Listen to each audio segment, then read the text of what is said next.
கல்வெட்டு ஆய்வாளர் முனைவர் வே வேதாச்சலம் அவர்களை தலைமை தாங்கி இந்த அமர்வை நடத்தி கொடுக்கும்படி உங்கள் சார்பாக விரும்பி வேண்டி கேட்டுக்கொள்கிறேன்.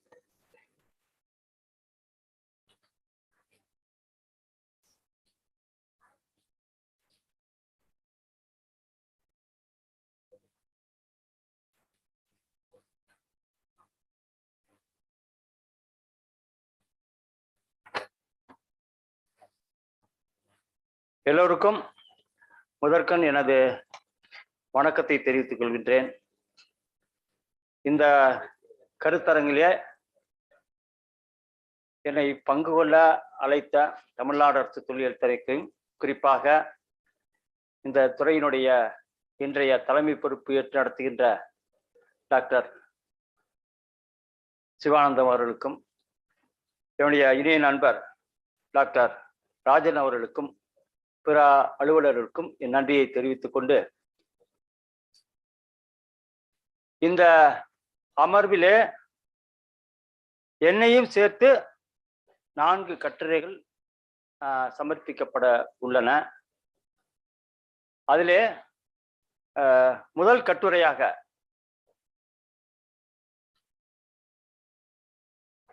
எனது இனிய நண்பரும் பல நேரங்களிலே அவரோடு நான் களப்பணி செய்திருக்கின்றேன். இன்றைக்கு தமிழ்நாட்டிலே இருக்கக்கூடிய தொல்லியல் ஆய்வாளர்களிலே குறிப்பிடத்தகுந்த ஒரு ஆய்வாளராக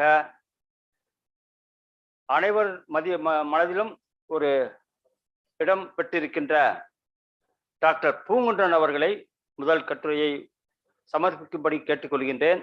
அவருடைய கட்டுரை மகாதேவன் தமிழ் பிராமி கல்வெட்டு வாசிப்புகளில் சில மாற்றங்கள் என்ற தலைப்பிலே அவரை கட்டுரை வழங்குமாறு அன்புடன் கேட்டுக்கொள்கின்றேன்.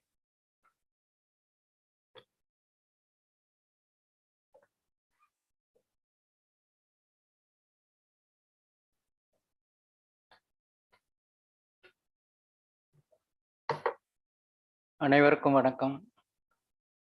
இந்த கருத்தரங்கில் கலந்து கொள்வதற்கு அனுமதி அளித்த தொல்லியல் துறைக்கும், ரோஜா முத்தையா நூலகத்திற்கும், பேராசிரியர் ராஜன் அவர்களுக்கும் என்னுடைய நன்றியை தெரிவித்துக் கொள்கிறேன். மகாதேவன் வாசிப்பில் சில மாற்றங்கள் என்ற தலைப்பிலே அவரை குறை சொல்வதற்காக இந்த உரையை நான் நிகழ்த்தவில்லை. தமிழ் பிராமி கல்வெட்டுகள் எப்படியெல்லாம் வாசிக்கலாம் என்பதற்கு இடம் கொடுக்கிறது என்ற கருத்தை வெளியிடவே தான் இந்த கட்டுரையை நான் வாசிக்கின்றேன். அவருடைய பல வாசிப்புகள், அவரே பல நேரங்களில் வாசிப்பை மாற்றியிருக்கின்றார். அவர் வாசிப்பையே அவரே மாற்றியிருக்கின்றார். காசிநாதன் ஒரு தடவை உங்களுடைய வாசிப்புகளை நான் மறு வாசிப்பு செய்திருக்கிறேன் என்று சொன்னபோது மிக்க மகிழ்ச்சி.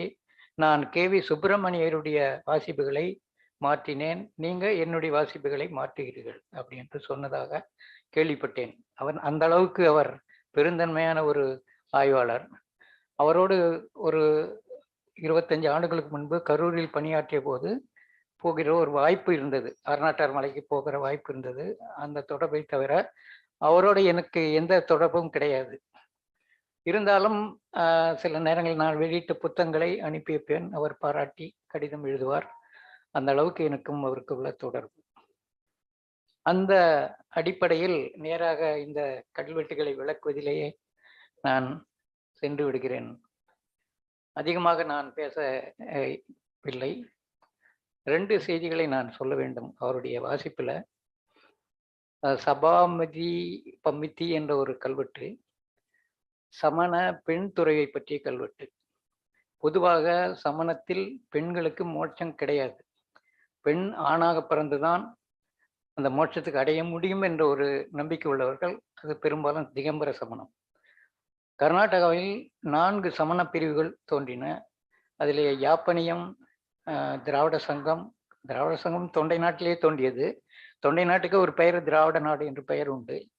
அந்த அடிப்படையில் திராவிட சங்கம், கஸ்த சங்கம், தேசிய சங்கம் என்று 4 பிரிவுகள் தோன்றின. அந்த 4 பிரிவுகள் பெண்ணும் மோட்சம் அடைய முடியும் என்ற ஒரு கருத்தை வெளியிட்டது. அது ஒரு மாறான கருத்து, சமணத்துக்கு எதிரான கருத்தும் கூட.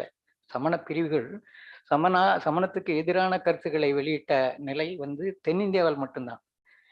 இதுவரையில் கர்நாடகாவில் தான் முதலில் தோன்றியதாக கருதி கொண்டிருந்தார்கள்.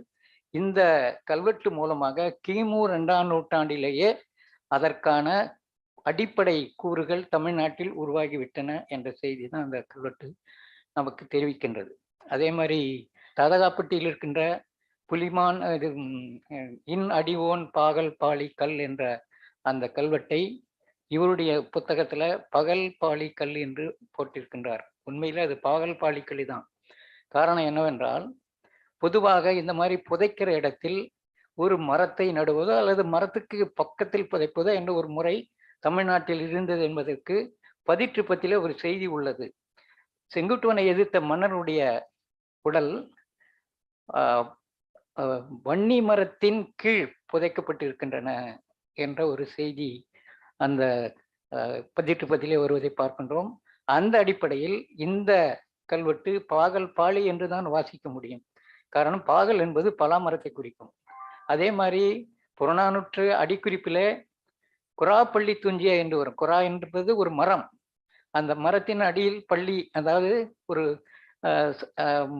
மெகலித்திக் அமைப்பு உருவாக்கப்பட்டு அங்க புதைக்கப்பட்டிருக்கிற ஒரு செய்தி அந்த அடிக்குறிப்பு நம்ம கூறுகின்றது.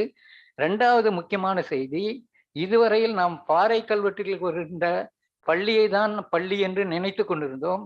இப்பொழுது மெகலித்திக் சொல்லும் போது கூட பள்ளி என்ற ஒரு சொல்லை பயன்படுத்தியிருப்பது, தமிழ்நாட்டில் பயன்படுத்தியிருப்பது குறிப்பிடத்தக்கது.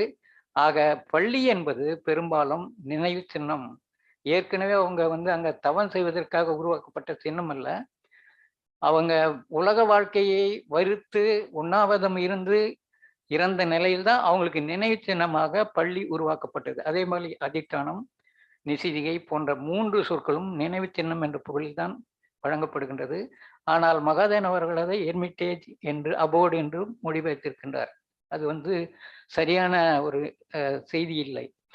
அதே மாதிரி அவருடைய 10 கல்வெட்டுக்களை ஆதானா என்று குறிப்பிட்டிருப்பார். அது ராஜவேல் கூட அதை பற்றி ஒரு குறிப்பை கொடுத்திருக்கின்றார். அது உண்மையிலேயே அதன் என்று வாசிக்கக்கூடிய ஒரு வார்த்தை. அந்த அதன் என்பதை தான என்று வாசிப்பது தமிழ் மரபுக்கு மாறாக இருக்கின்றது. தமிழ் மரபிலே ஒரு வட சொல் வந்தால் தம்மா என்றால் இங்க தமிழில இம் சேர்ந்து தம்மம் என்று தான் கூறுவார்கள். தானா என்று வந்தால் தமிழிலே வரும்போது தானம் என்று தான் கூறுவார்கள். அந்த அடிப்படையில அந்த வாசிப்பிலும் பல குறைகள் இருக்கின்றன.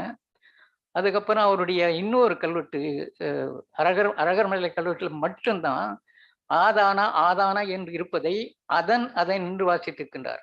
மற்ற எல்லா கல்வெட்டிலும் ஆதான என்று குறிப்பிடுவதை நாம் பார்க்கின்றோம்.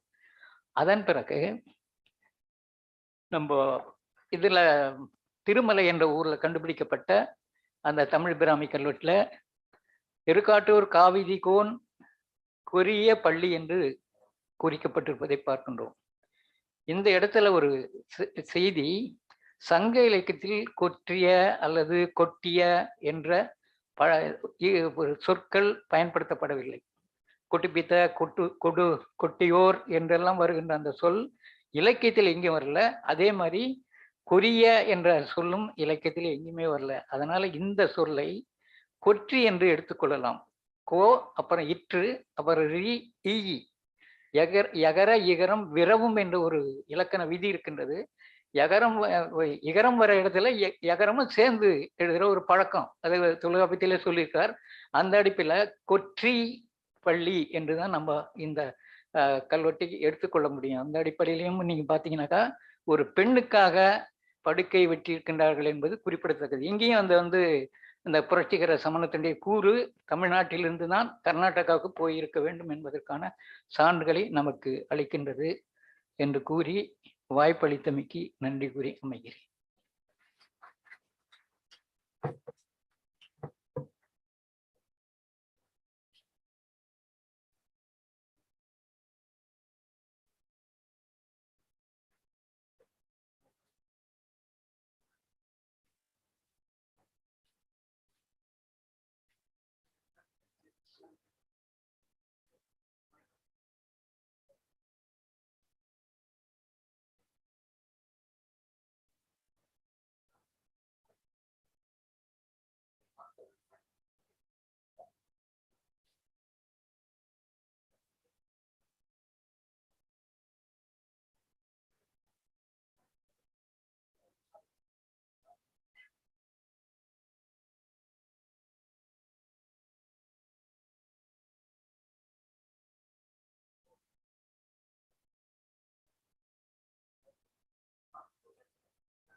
இருக்கு, நான் இது கொடுத்துருக்கேன். நீங்க படிச்சிருக்கீங்களா? 1/4 மணி நேரம், 1/2 மணி நேரம்லாம் கொடுக்க மாட்டோம். 4 பேர் படிக்க வேண்டியிருக்கு. ஏன்னா நிறைய நிறைவு விழா இருக்கிறது. இன்னொரு செஷன் இருக்கு. அப்போ ஒரே மாதிரியாக ஒரு 1/4 மணி நேரம் 4 பேருக்கு இருந்தா ஒரு சரியாக இருக்குன்னு நான் நினைக்கிறேன். தலைவர் என்ற முறையில 4 மணிக்குள்ள முடிக்க சொல்லியிருக்காங்க. அதனால நண்பர் ராஜவேல் அவர்கள் தன்னுடைய கட்டுரையை author, origin and chronology of the Tamil script, its stages of development, recent findings என்ற தலைப்பில் அவருடைய கட்டுரையை ஒரு 15 மணித்துளிகளில் ஒரு 1/4 மணி நேரத்துல முடிச்சா எங்களுக்கு பேரு உதவியாக இருக்கும் என்று சொல்லி அவரை வேண்டி கேட்டுக்கொள்கிறேன். At the outset, I would like to thank the organizers, Shivanandam, Rajan, and ICMR directors Sundara for having given me the chance to present this paper in the commemoration of Airavada Mahadevan. Though my paper is in English, most of the students are here, and also it is pertaining to Tamil Brahmi and Tamil inscriptions. எனவே என்னுடைய கட்டுரையை நான் ஆங்கிலத்தில் எழுதியிருந்தாலும் தமிழில் சொல்வதற்கு என்னை அனுமதிக்கும்படி கேட்டுக்கொள்கின்றேன். என்னுடைய கட்டுரையை வாசிப்பதற்கு முன்பாக ஐராவதனுடைய உடன் எங்களுடைய தொடர்பு, குறிப்பாக என்னுடைய தொடர்பு பற்றி ஒரு சில வார்த்தைகளை பேசிவிட்டு என்னுடைய கட்டுரையை தொடங்கலாம் என்று நான் கருதுகின்றேன். ஏறக்குறைய ஒரு 1990 என்று நினைக்கின்றேன்.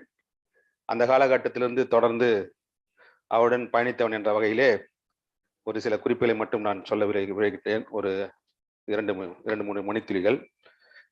ஷெரியன் அவர்கள் அவருடைய இது கட்டுரையிலே சொல்லியிருந்தார்கள். அந்த அன்பு, பாசம், அந்த பரிவு அனைத்துமே 2 பேர்களிடம் நான் எப்பொழுதும் பார்ப்பேன். பொதுவாக இந்திய ஆட்சி பணியில் இருப்பவர்கள் என்றால் ஒரு தூரம் இருந்து தான் நம்ம பார்க்க முடியும். ஆனால் அந்த வகையிலே மாறுபட்டவர்களாக எடுத்துக்கிறதோடு ஒன்று ஐராவத மகாதேவன், மற்றொருவர் காலையில் இருந்த நமது பாலகிருஷ்ணன் சார். 2 பேருமே நாங்கள் ஒரு அரசு அதிகாரியாக பார்த்தது கிடையாது, ஆய்வாளர்கள் தான் பார்த்துருக்கோம். அதே போல் ஆய்வாளர்களை அவர்கள் ஊக்குவித்திருக்கிறார்கள். ரொம்ப ஃப்ரெண்ட்லியாகவும் இருப்பாங்க. I am standing before you as a professor of Tamil University because of Airavada Mahadevan. I have to accept that one also. ஏனெனில் பணியிலே சுணக்கம் ஏற்படும் பொழுது அந்த பணிக்கு ஒரு மாற்றத்தை ஏற்படுத்த வேண்டும் அல்லது எனக்கு பணி மேம்பாட்டு வழங்க வேண்டும் என்று இருவருமே ஒரு விதத்தில் பாடுபட்டு இருக்கின்றார்கள் என்று கூறினால் அது மிகையாகாது.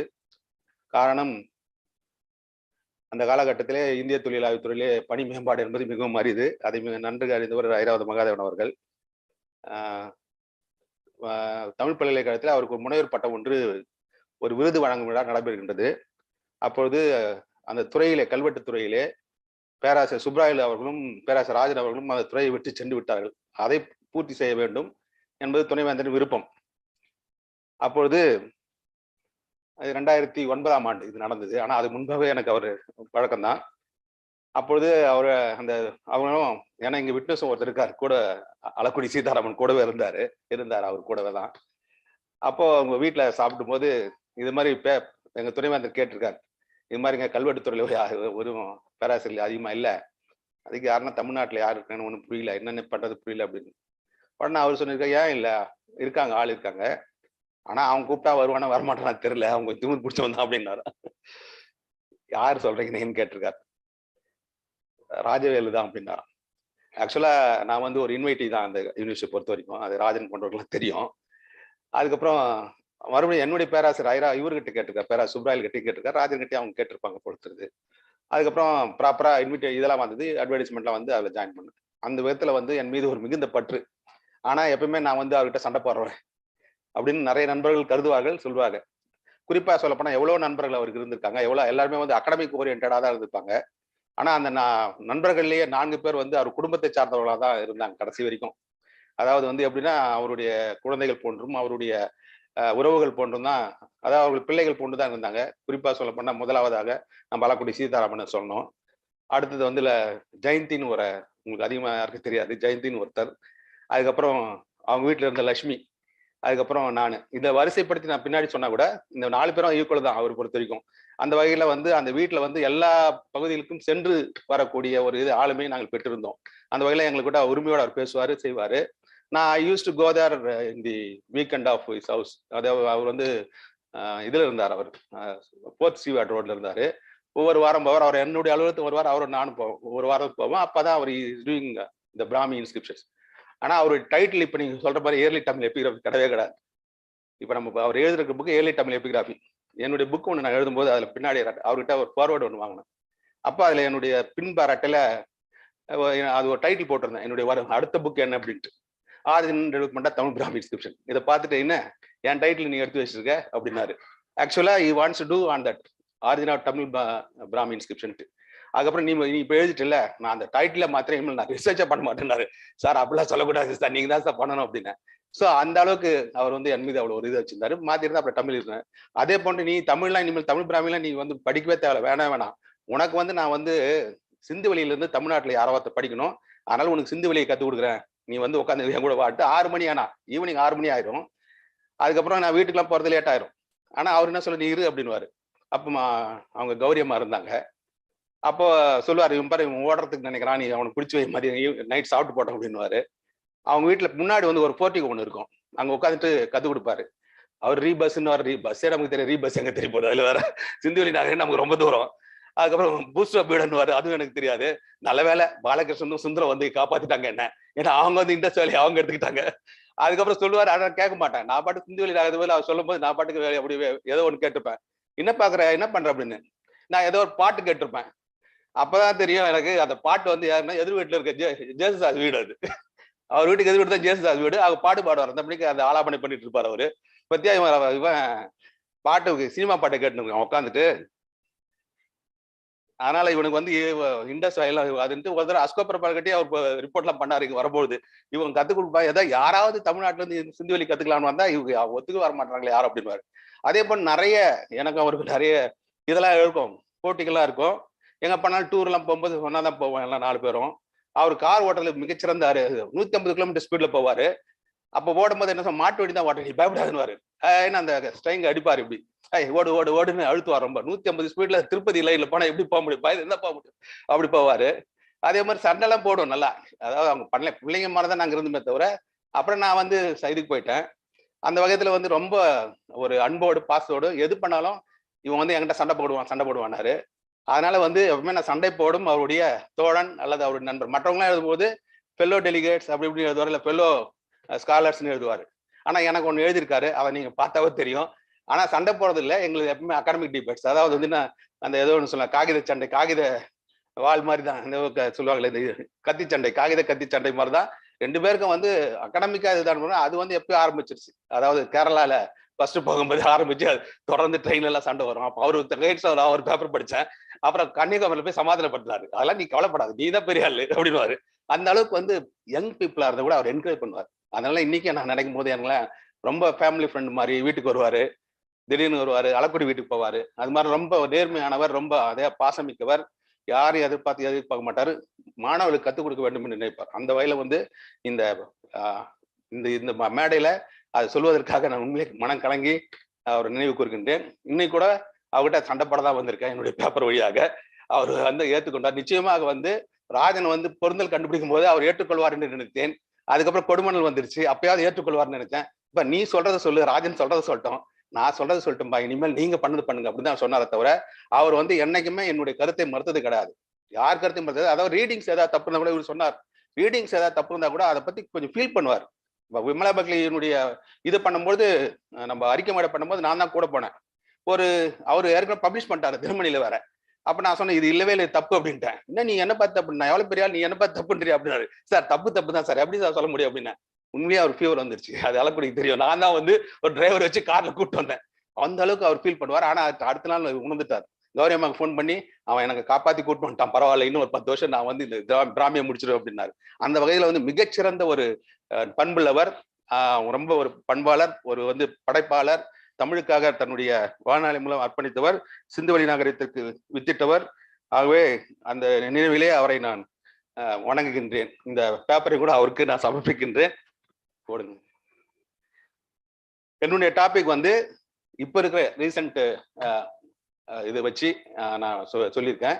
நிறைய ஸ்காலர் இன்னும் ஸ்டில் தேர் வந்து அது வந்து சமணம் அப்படின்னு தான் சொல்லிட்டு இருக்காங்க. பட் நான் டோட்டலாக சமணம் இல்லைன்னு 1990s தான் சொல்லிட்டு இருக்கேன். அந்த வகையில் பார்த்தீங்கன்னா author Rajan terminology of the Tamil script இதுதான் எனக்கு அவர் எழுதி கொடுத்த இது. என்னுடன் சண்டை போடும் என் அன்பிற்கு பாத்திரமான இளவல் முனைவர் ராஜவேல் அவர்களுக்கு. இது வந்து இன்னும் நான் வந்து அப்படி பொக்கிஷமா வச்சிருக்கேன். ஏன்னா அது வந்து எப்போ எழுதியிருக்காரு 2008. நான் 2010 தான் போனேன் வேலைக்கு.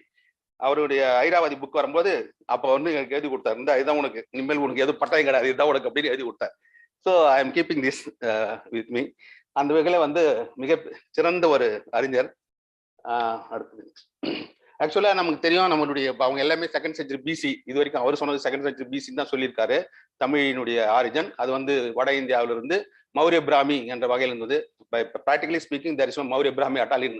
அதுக்கப்புறம் மௌரிய பிராமின்றது அசோனுக்கு அப்புறம் ஒரு 4-5 பிராமி தான் இருக்கு.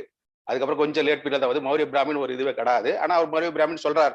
ஆனால் அப்பவே அது மௌரிய பிராமி இல்லைங்க சார் அப்படின்னு சொல்லியிருக்கேன். ஆனால் அந்த வகையில் பார்த்தா 2nd century BC இருந்து now on paleographical grounds so many scholars have done.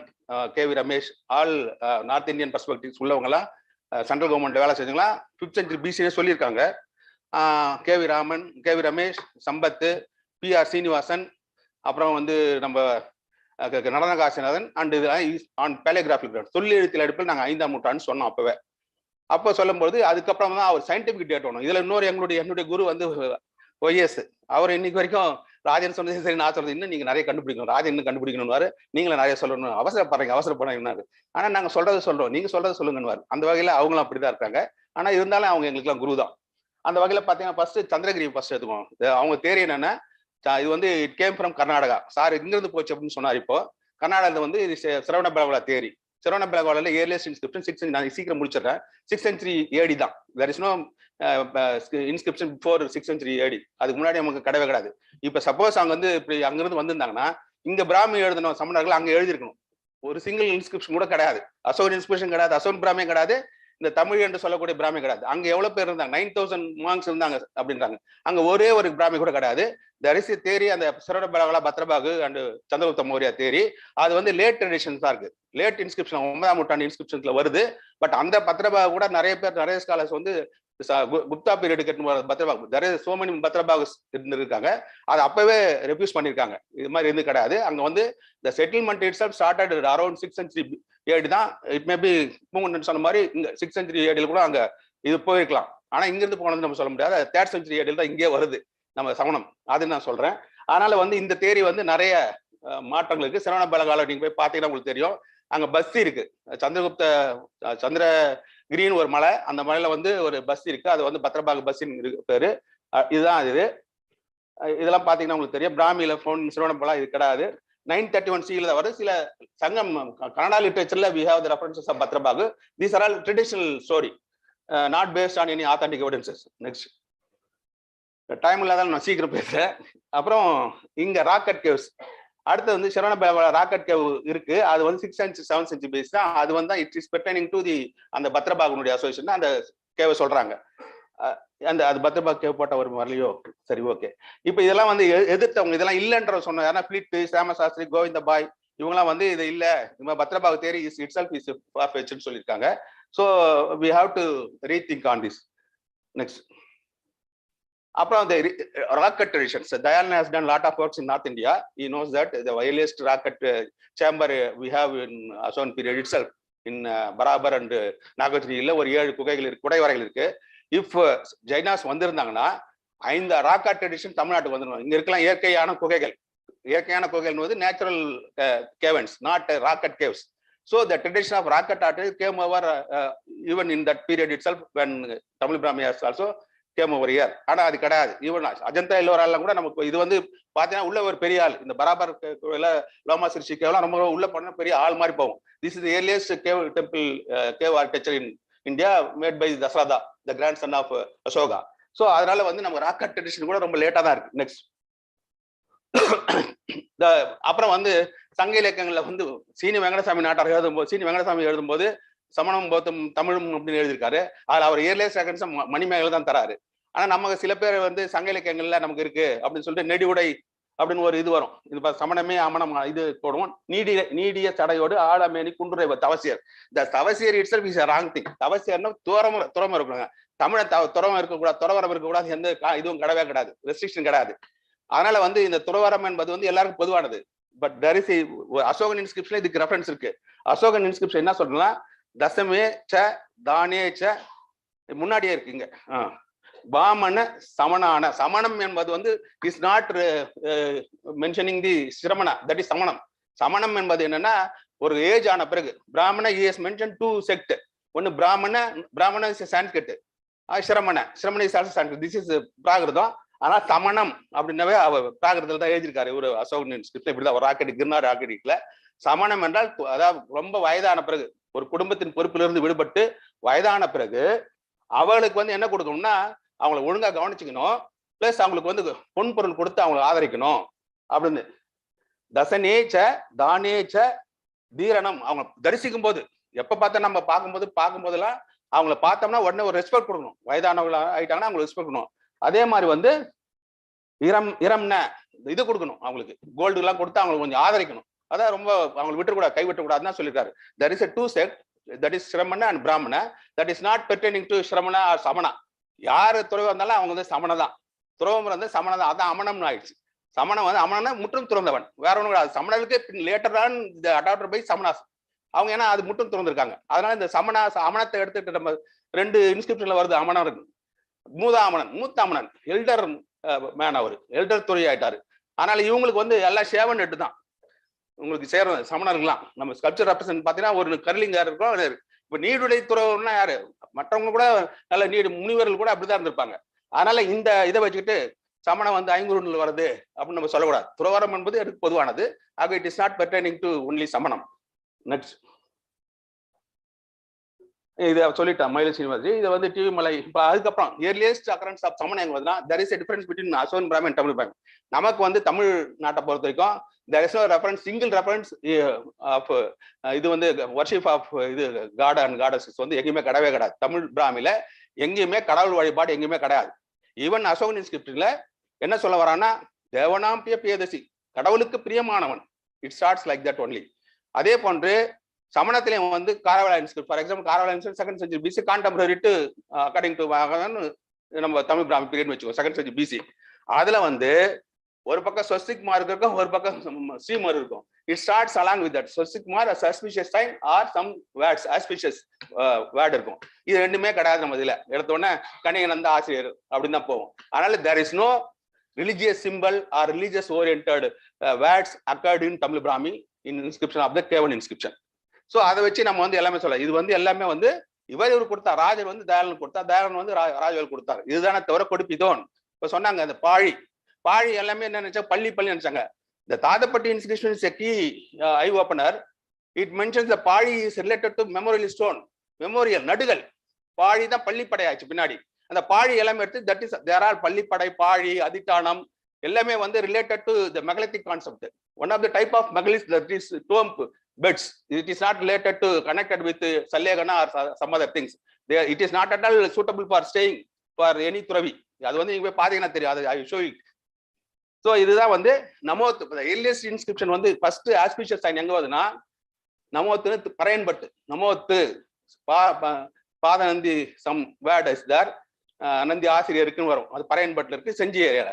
What is it Poongundran sir சொன்ன மாதிரி இட் ஃபர்ஸ்ட் அப்பியர்ட் இன் தொண்டை மண்டலம், நாட் இன் மதுரை ஏரியா. அது அப்புறம் வந்து நெக்ஸ்ட் இன்ஸ்கிரிப்ஷன் வந்து சல்லியகனத்தை போய் சொல்ற 2வது கல்வெட்டு எதுனா ஜெயனா கல்வெட்டு எதுனா திருநாதர் குன்று. அங்கதான் 57 நாள் சரணவட்டம் சந்திராசிரியர் நிச்சயதி. அப்பதான் வந்து சல்லியகனத்தை பற்றி குறிப்பிடுது. Sallekhanam we have come across in Shravanabelagola also around 7th century தான். அதனால இங்க வந்து சல்லியகனத்தை பற்றி குறிப்புகள் எங்கேயுமே கிடையாது, உயிரினத்தை பத்தி குறிப்பு எங்குமே கிடையாது. It is associate with the Tamil people. அது வந்து மெமோரியல் ஸ்டோன். ஏன்னா ஏன் சொல்றேன்னா அதை எங்க போன சமண இதெல்லாம் இருக்கு, நம்ம சொல்ற படுக்கைகளா இருக்க இடத்துல ராக் கேவ் ஆர்கிடெக்சர் இது இருக்கிறதுல பிராமி இருக்கிற இடத்துலலாம் கீழே பாத்தீங்கன்னா மெகலித்திக் காம்ப்ளெக்ஸ் இருக்கு. If you go to Sittanavasal you can come across number of 1000 number of megalithic tombs, menhir like dolmen cist, stone circle எல்லாமே இருக்கும். இது வந்து இப்போ பர்டிகுலரா நம்ம தயாளன் ஊர் பக்கத்துல மேல நாங்களே பார்த்துருக்கோம். மலை மேல வந்து ஈவன் ஏலகிரி மலைலாம் பாத்தீங்கன்னா சும்மா மெமோரியல் ஸ்டோன் மாதிரி அதை வச்சு ஒரு டால்மினார் சிஸ்ட் வச்சிருப்பாங்க மலை மேல. நம்ம சரி செகண்டரி பரியல் வச்சுட்டு இது போட்டு மூடிருப்பாங்க. ஒரு கல் மேல கேப்ஷன் போட்டு மூடிருப்பாங்க. அங்க வந்து புதைக்கணும் இது பண்ண அவசியமே கிடையாது. சும்மா ஒரு மெமோரியல் அது மாதிரி வந்து தே எரெக்டட் தி பெட்ஸ் இங்க. அதனால எடுத்தவங்களுக்கு அந்த பள்ளி கொடுத்துருக்காரு. அதிகமான நீத்த பாழி அளவுதான். நெக்ஸ்ட் அமோத்து சொல்லிட்டாரு. இதுதான் பயன்பட்டு கல்வெட்டு அமோத்து பானநந்த். இதுதான் earliest the first Jaina inscriptions we have come across in Paraiyanpattu in Gingee area. Next this is 57. Next Sallekhana it mention 57 சொன்னார். 30 நாள் கூட சோலாப்பேரில் இருந்திருக்கான் ஒருத்தர் அதே உள்ள. ஸோ இட் இஸ் தேவனாம்பிய பேதசி. இதுதான் வந்து this is the you can see that auspicious the swastik mark and as well there is Jaina inscriptions of Karavela of Kalinga. It mentions the Dramli Sangheda. Even some of the scholars from Orissa, there is a Dramli Sangheda mention is there, and 150 years before that, before the inscription. But some of the scholars from Orissa, he said that 10 is omitted by the scholars. It is not 150, it is 1500 BC. Like that, some scholars from they written and published. It is mentioned in that. So we believe that it is 150 BC only, but they said that. So this is இது வந்து ஸ்வஸ்திக் மார்க்கோட தான் இருக்கும். All religious purpose inscription மூலம் either auspicious mark or some words auspicious mark like சொசிஸ்டி late பீரியட்ல சொசிஸ்டா ஸ்டீல வர இட் இஸ் இது வந்து ஃபாலோவர் ஆஃப் இதுதான் பின்னாடி வந்தது நமக்கு. Next this is the cave art comparison ஏற்கனவே பாருங்க. இது வந்து one of the Mauryan rocket attach with well packed and everything decorated. நம்ம அது வந்து இங்க இதுல வந்து வாழவே முடியாது. இதுல போயிட்டு அவங்க இருந்தாங்களாம். இதுல வந்து மேல ஒரு ட்ரிப் லைன் இருக்கும். அங்க படுக்கைகள் வந்து எல்லாமே நீங்க பாருங்க 1 அடி 1 அடி 4 அடி 6 அடி இப்படிலாம் இருக்கு. அப்புறம் ஓரியன்டேஷன் ஜைனா படுக்கும்போது ஒரே மாதிரி படுக்க மாட்டான். தலைகளா படுத்திருக்கான், அப்படி காலடியில் படுத்திருக்கான். அந்த ஓரியன்டேஷன் பார்த்தீங்கன்னா ஜிக்ஸாக் பேட்டர்ன் தான். இப்படி ஒருத்தர் இருக்கும், லெப்ட்ல இருக்கும், ரைட்ல இருக்கும், கீழே வெளியே வந்து இதே கூட இருக்கும். நாங்க இதுல நானும் மகாதான் சார் இதுக்கு போனோம் குற்றாலத்துல. அங்க பேர் நிலாப்பாறை. அதுக்கு ஓப்பன்ல வந்து அவன் படுத்திருப்பானா? அது அவ்வளவு வெளியில படுத்திருப்பானா? ஆனா அது மாதிரி முடியாது. இப்ப நீங்க இதுக்கு 57 ஜானாட்டர் குண்டில் போய் பாத்தீங்கன்னா அங்க இதுவே கிடையாது, பெட்டே கிடையாது. ஒரு சாதாரண இல்லை உட்காந்து அவன் செத்து போயிருக்கான், அங்க பெட்டு கிடையாது. ஸோ அதனால வந்து இது வந்து ஓப்பன் இதுதான், இது கிடையாது. மோர் ஓவர் நெக்ஸ்ட் அடுத்து இதுதான் வந்து நம்ம ஃபர்ஸ்ட் செஞ்சுரி எல்லா ஆல் ரிலிஜியஸ் ஓரியன்டட் கேவ்ஸ் இங்க இருக்கு. 31 கேவ்ஸ்ல வந்து சமணமும் இருக்கு, பௌத்தமும் இருக்கு, பிராமணிக்கல் கல்ச்சர் இருக்கு, எல்லாருக்கும் 31. இதுல around 2nd century BC it's it started. இது மாதிரி நல்ல architecture features it came from north India. அடுத்து முடிச்சுட்டு this is Mangalam. போங்கல கொஞ்சம் ஸ்பீடா போயிடலாம். These are all the rocket. These are the cave. You can see. Then the occupied by the Jainas around 6th century 7th century AD ல வந்து occupy பண்றாங்க மதுரை ஏரியால. Not even period to தொண்டை மண்டலம். 3rd century BC ல சொன்ன மாதிரி சாங்க திரமலை சங்கேதா யாப்பினி சங்கலாம் இங்க இருக்கு. இங்க இருந்து அங்க வாங்க. Even the settlement pattern is also like that. இப்போ நம்ம டெமோகிராஃபி பார்க்கும்போது நம்ம வந்து இன்னைக்கு ஜைனஸ் இருக்கிறது வரைக்கும் ஃபார் எக்ஸாம்பிள் ஒருத்தர் போய் பாகிஸ்தான்ல போய் இதில் கீழே விழுந்தார் ஒருத்தர் ஃபிளைட்ல.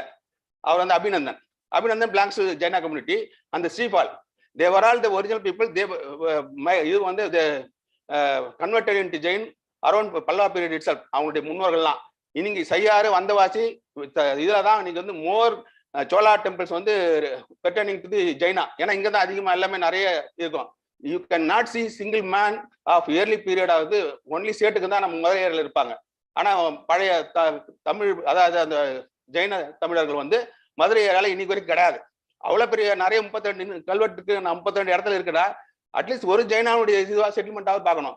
But most of them from Vandavasi இங்க தான் எல்லாமே அங்க போய் பாக்குறாங்க. அந்த கோயில்லாம் போய் பாக்குறதுக்கு அங்கிருந்து போறாங்க டூரா.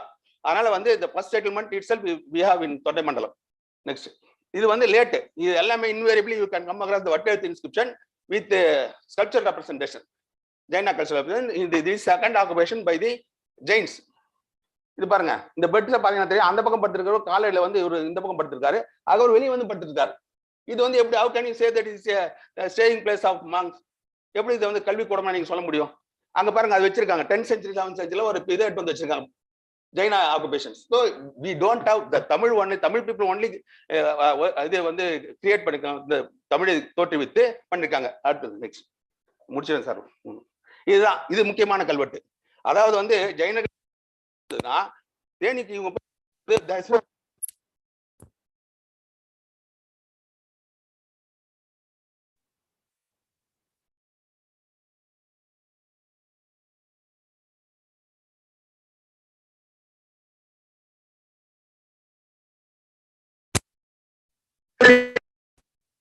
கல்வெட்டுல வந்து ஒரு தப்பு பண்ணியிருந்தா கூட அவன் திருப்பி எழுதியிருக்கான். இப்ப இது போயிருக்கு கல்வெட்டு இன்பேடு அதன் நந்துவன் கல் அப்படின்னு இருக்கு இல்லைங்களா. ஸோ அந்த ஆழம் பார்த்து பேலியோகிராஃபியும் பார்த்தீங்கன்னா நமக்கு அசோகன் பிராமியோட இது இயர்லி அந்த ஆழம் பார்த்தீங்கன்னா அது அப்புறம் சொல்றேன். அதுக்கப்புறம் வந்து நெக்ஸ்ட் போங்க. நெக்ஸ்ட் இதுதான் அந்த கல்வெட்டு. நெக்ஸ்ட் எப்படி ஒரு துறவி ஊருக்கு அசோசியேட் பண்ணாதவங்க அவங்களுடைய இது வந்து தேனி போய் மக்களே இல்லாத பகுதியில ரொம்ப வில்லேஜ்ல எப்படி இந்த கல்வெட்டு வந்திருக்கும், எப்படி அவங்க வந்து இந்த இது பண்ணிருக்காங்க. இல்லிட்ரேட் பீப்புள் நிறைய பேர் இருப்பாங்க. ஆனா இங்க வந்து தேர் லிட்ரேட் பீப்புள். அண்ட் ஒரு தப்பு வந்து கல்லுன்ற ஒரு இடத்துல அந்த பக்கம்னா டிஎன் அந்துவன் அந்த வா விட்டுட்டான். இந்த கல்வெட்டு வந்து வா விட்டுட்டு ஒரு அம்புக்குறி போட்டு மேல எழுதியிருக்கான். ஸோ அந்த அளவுக்கு அவர் people Tamil people most literate people. So இது வந்து it shows that the Tamil people are more literate than the other North Indian people or some other part of India.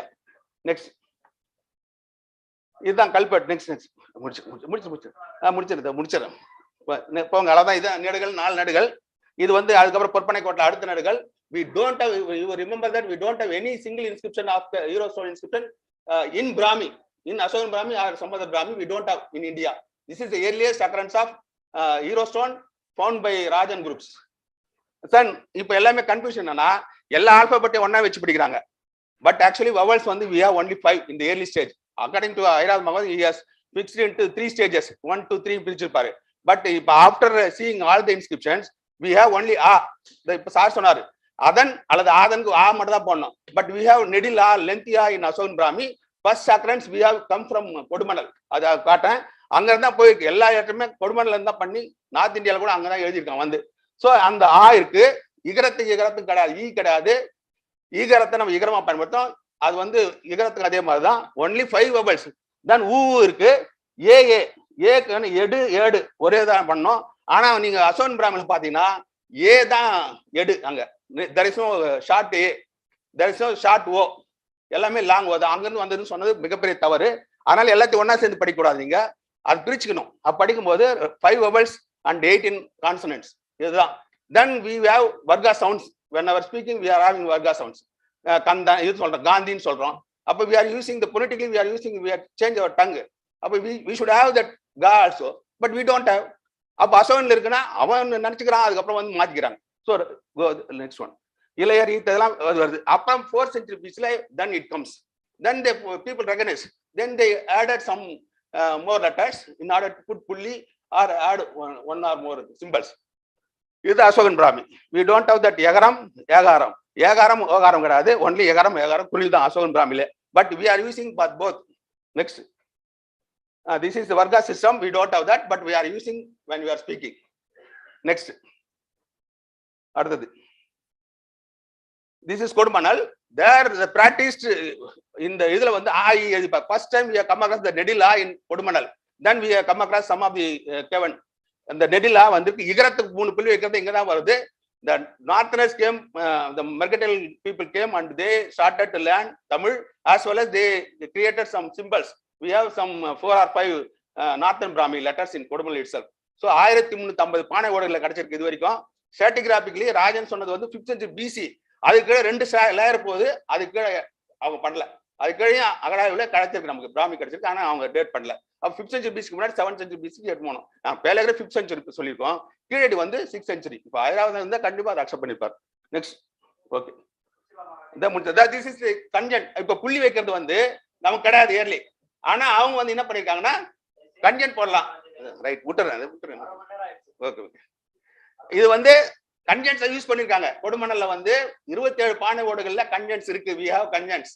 ஆனா அவங்க கன்ஜென்ட் போறதா புள்ளி வைக்கத்தான் போட்டு லாஸ்டா தொல்கா பேர் வின் பண்ணிடுறாரு புள்ளியோடு நிலையல் என்று. இதோட நான் நிறுத்திக்கிறேன். அதிகமா பேசுறேன் அப்புறம் என்ன திட்டுவாங்க. அதனால வந்து படத்தை மட்டும் போட்டு கட்டின்னு போயிடுது. ஓகே. இதுதான் these are the conjunts we have come across. Really 727 part sets. அது ராஜன் அவர் புக்ல குறிப்பிட்டிருக்கார். This is the scientific evidence. இப்போ வந்து ஒரு சைட் கிடையாது, 5-6 சைட்ல வந்துருச்சு. இப்போ 5-6 சாம்பிள் எடுத்துறாங்க. 6th century BC 4th century BC தான் ஜெயினிசம் நார்த் இந்தியாவில் வருது. அதை நீங்க ரிமூவ் பண்ணிக்கணும். இவரு தோன்ற உடனே மகாவீர தோன்ற உடனே 6th century BC நமக்கு இதுவே கிடையாது, சமணமே கிடையாது நார்த் இந்தியாவில். இங்க 6th century BC we have the script. இதை வச்சு தெரிஞ்சுக்கலாம் it is not created by the Jains it is a people script. These are the some of the symbols and the Sogaraka property. இதெல்லாம் எப்படி டேட்லாம் கொஞ்சம் மாத்திருக்கேன் on the basis of the paleography. Next. Thank you very much. These are the bits. Thank you for patiently hearing my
hello,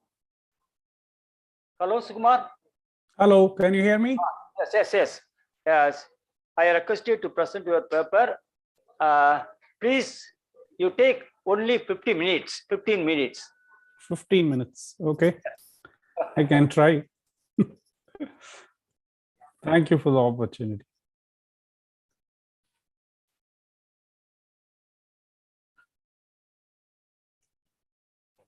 Can you all see my screen? Yes?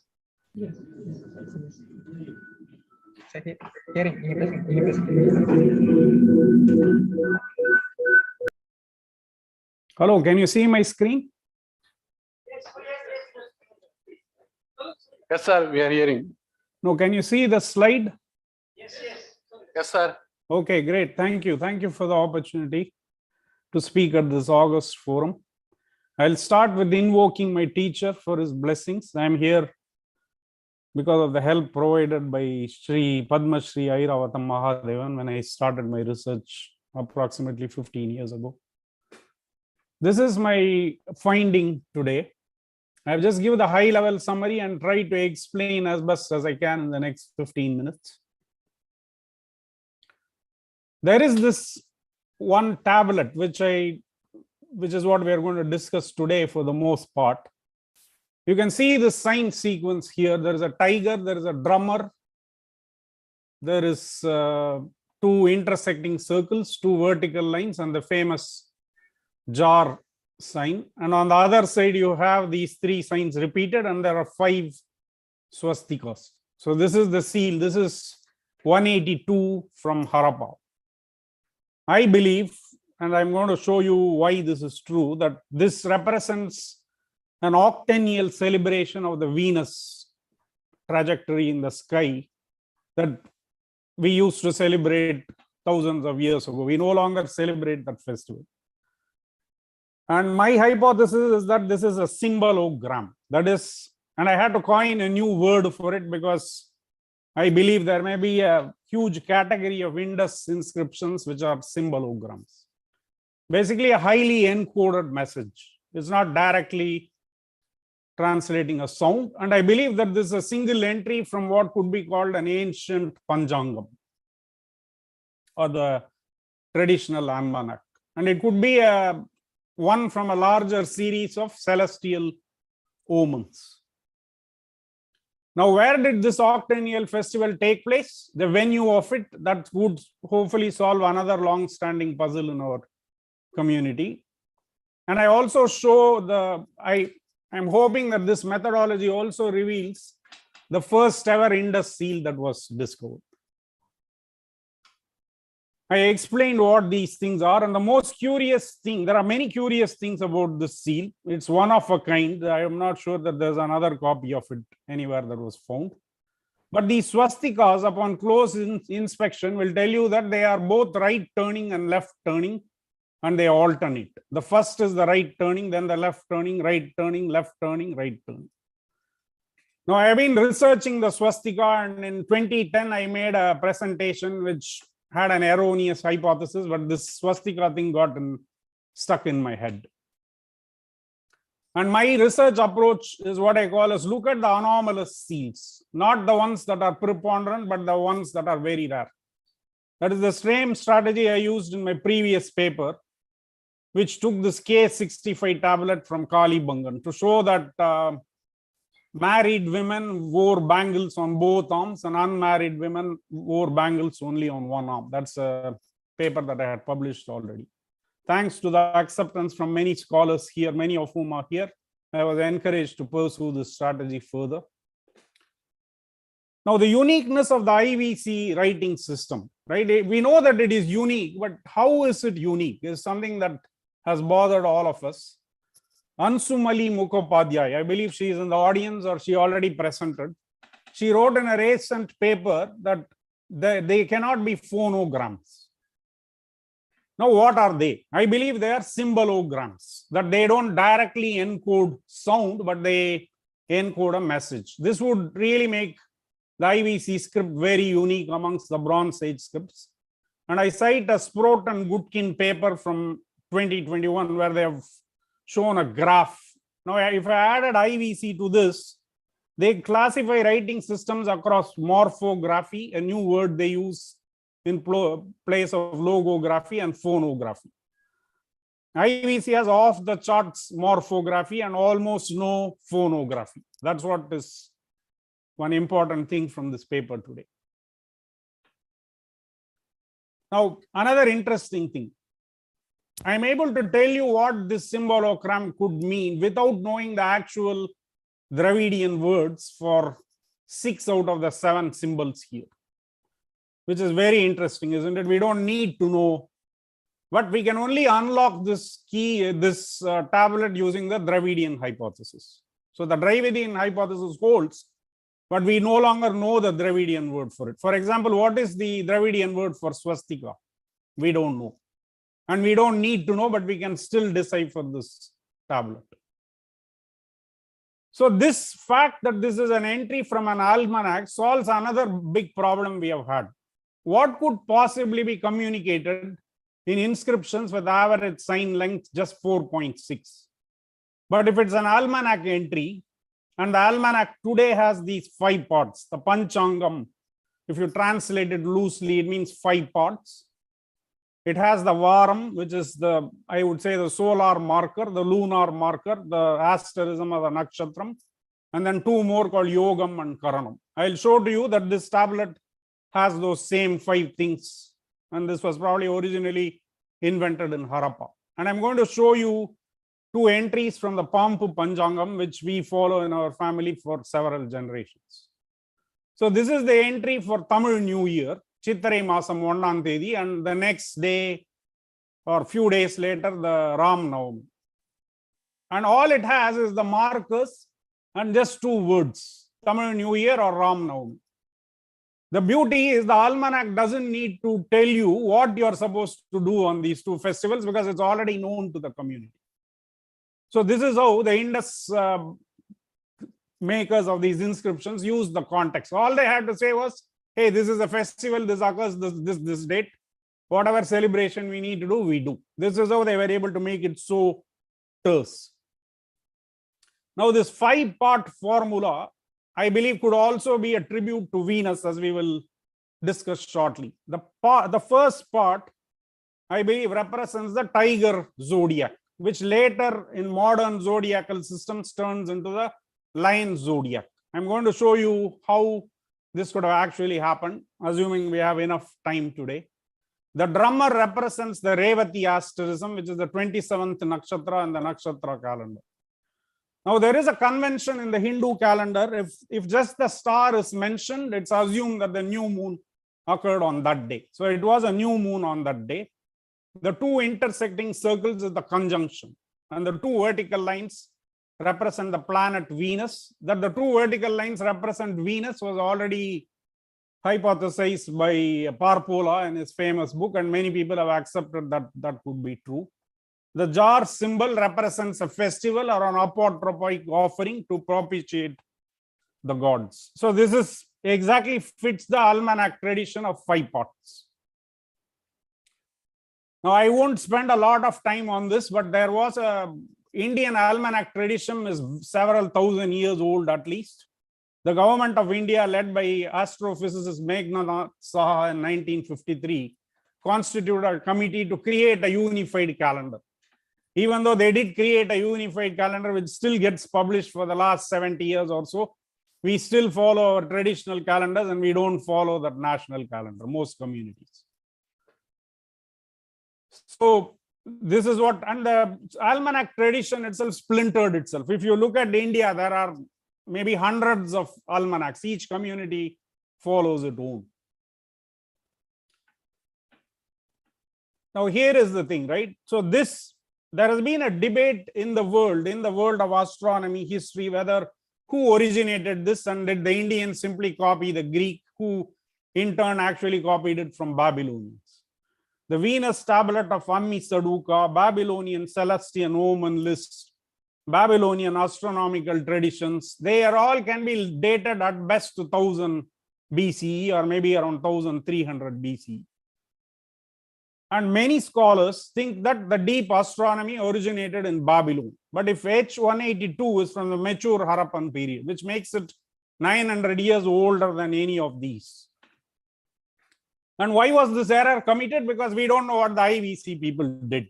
So the only records we have are the Greek records, and since the Indian records are mainly oral and came later, we concluded that it's all copied from somewhere. We are going to see that this all originated in Harappa, and I think this is really fascinating.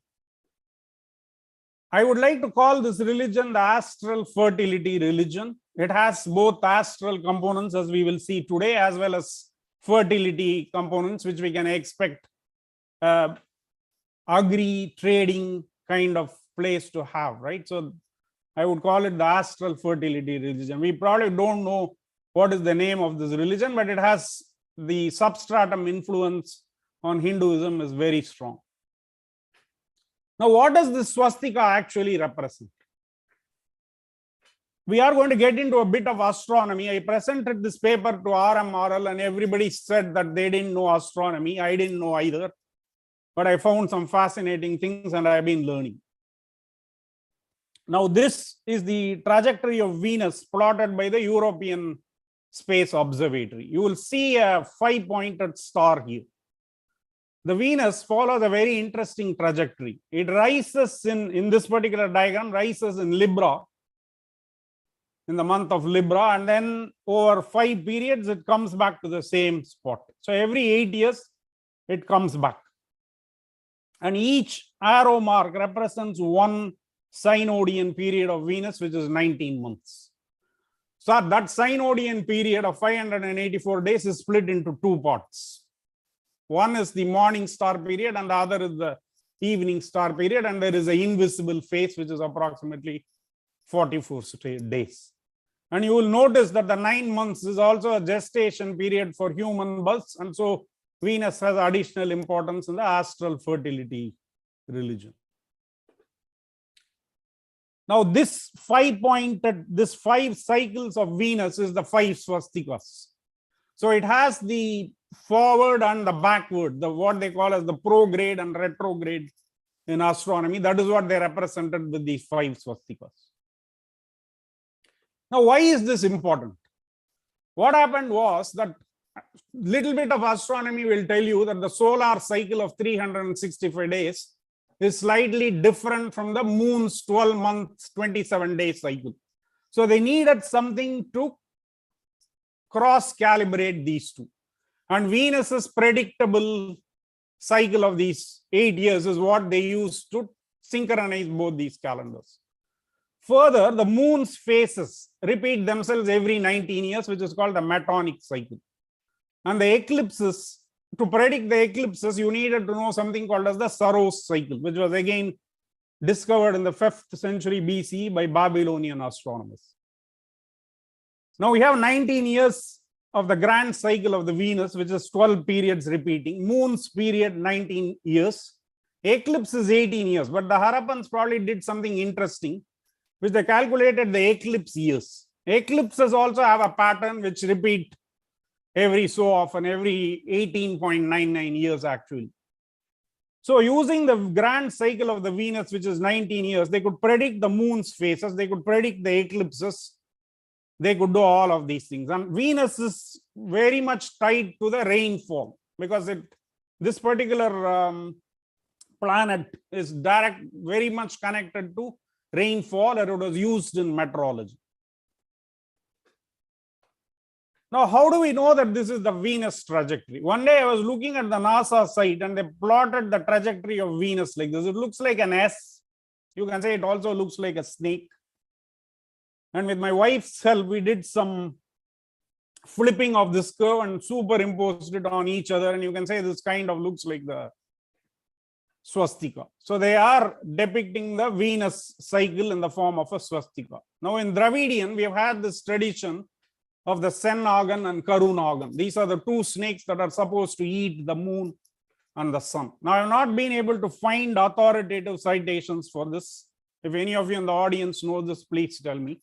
And this has again astronomical significance. Because during the lunar eclipse, the moon becomes red. And during the solar eclipse, of course, the moon becomes black because solar eclipse can occur only during the new moon. So these two snakes are the ones that are fighting with each other. They are the two brother snakes. And it is the celestial dance that's going on, which is the Venus cycle.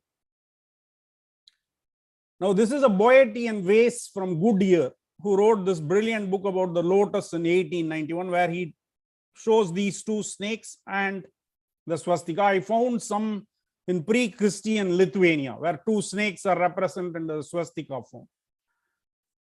Now, Wilson, who wrote the most authoritative text on swastika, wrote it in 1844, and Goodyear in 1891. Both were before the discovery of Indus. So they likely didn't know that swastika originated in the Indus.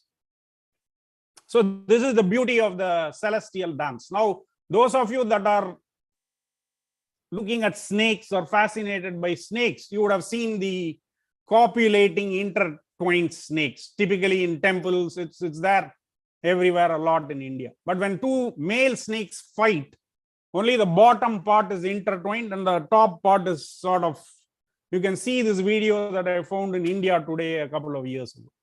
So that is the celestial dance, the fight between the Karu Nagan and Sen Nagan that is represented in the swastika. Now I talked to you about why do we need the Venus. This is to synchronize both the cycles. Most of it has been attributed to Greece, and actually they are from Babylon. There was an octennial festival in Greece, which was the later became the quadrennial Olympics.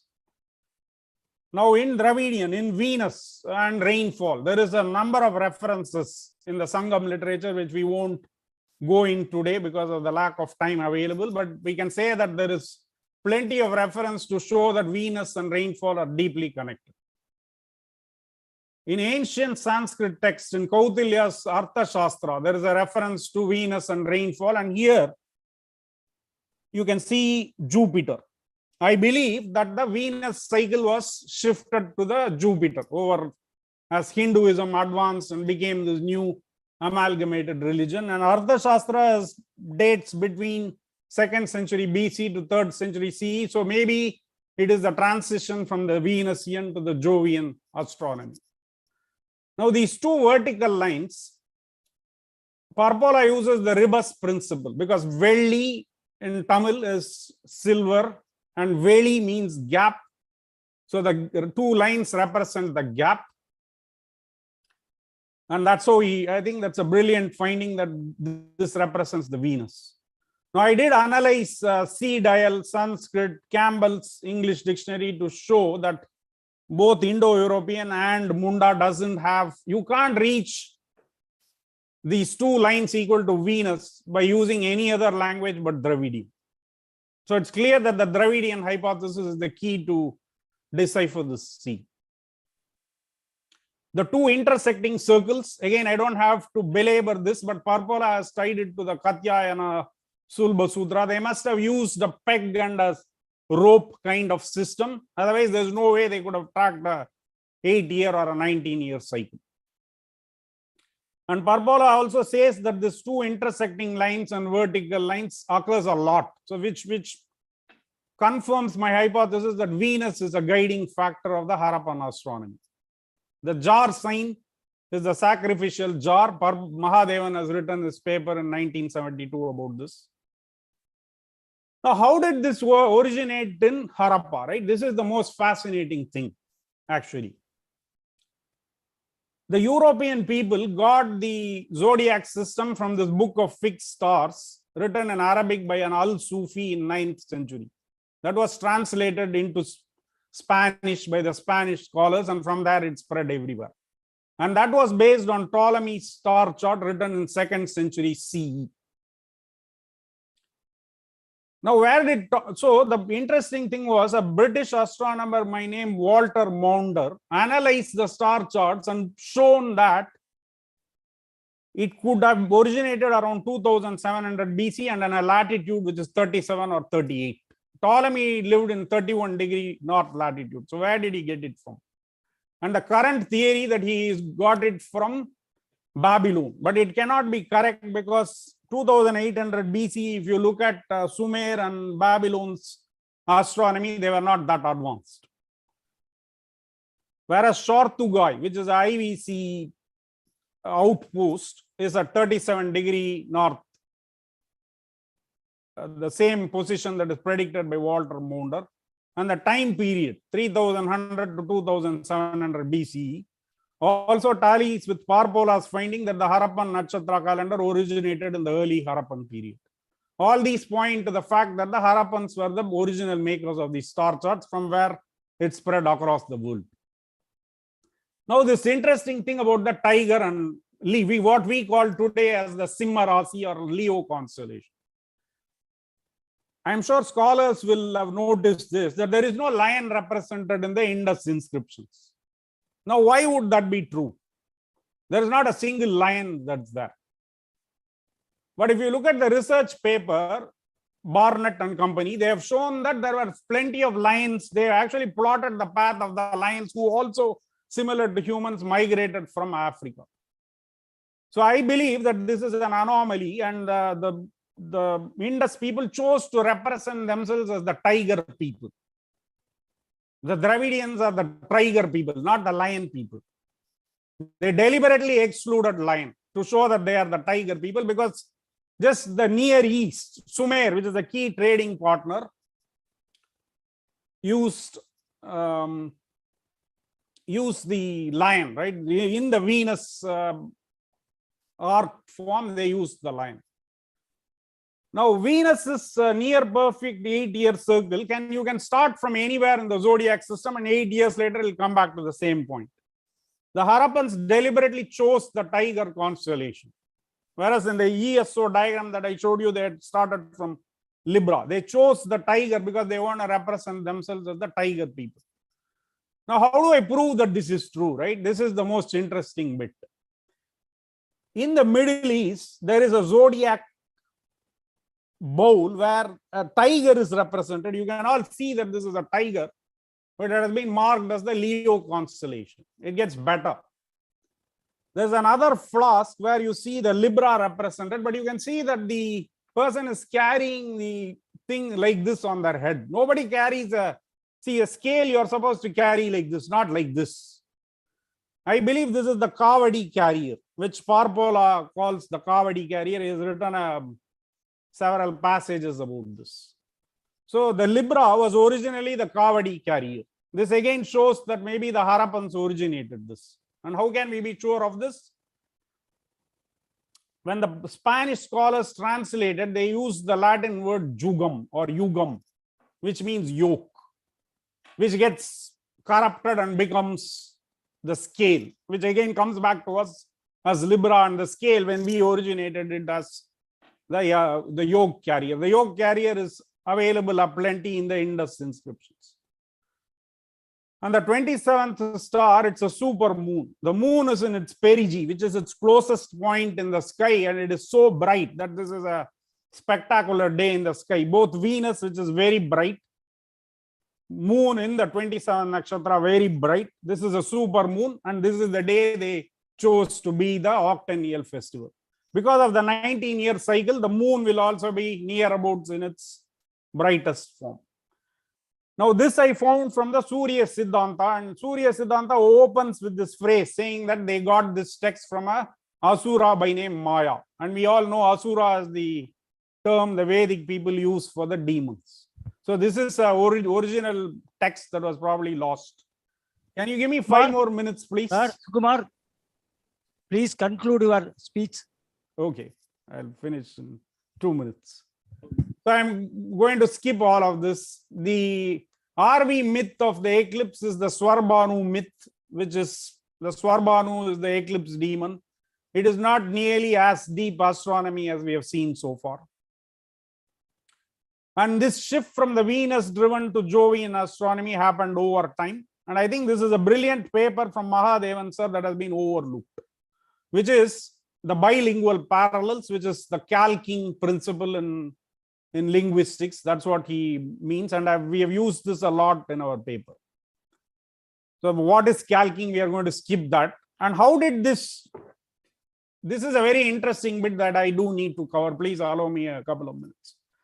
In Dravidian, Venus is called the Vaiguru mean. Now, if you listen to Vaiguru, it sounds like Guru, which in the later Vedic tradition became the Guru, and Venus became Shukracharya, the Guru of the demons. And now you notice that the Maha Magam festival is celebrated every 12 years, which is the Jovian or the Jupiter cycle, which rises again in Leo constellation.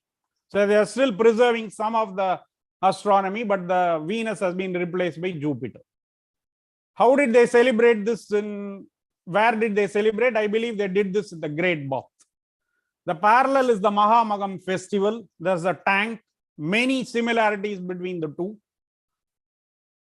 And that's, there are 8 bathrooms in the Great Bath. You can say 8 cycles of the Venus. And there's a very interesting set of 8 bathrooms, which has its own private terrace where so it could be the 8 priestesses, because men don't need that much privacy, I believe.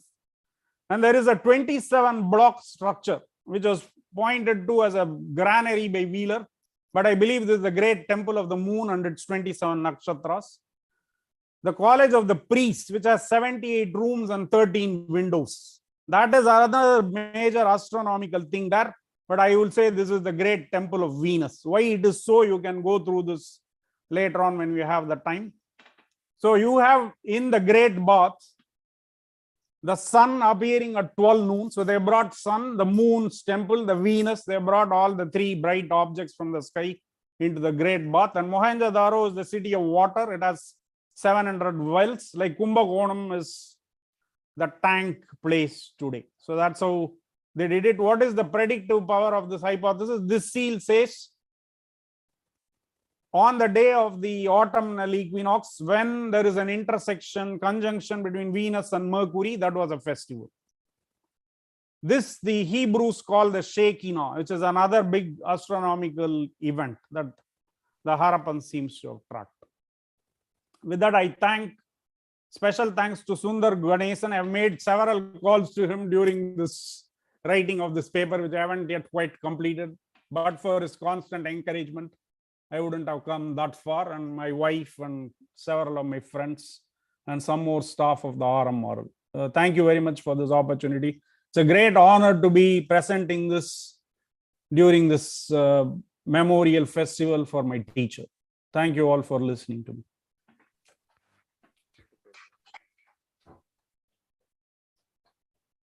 Thank you, Sumar. இக்கட்டான ஒரு சூழ்நிலையில last செஷன்லேயே என்னுடைய paper படிக்கிறோம். 2வது தலைவரா வந்து நான் எப்பவுமே தலைவரா வர்றது விரும்பவே மாட்டேன். எந்த செஷன்லயும் தலைவரா இருக்கிறதுக்கு விரும்பவே மாட்டேன். அதுல நிறைய பிரச்சனைகள் இருக்கு.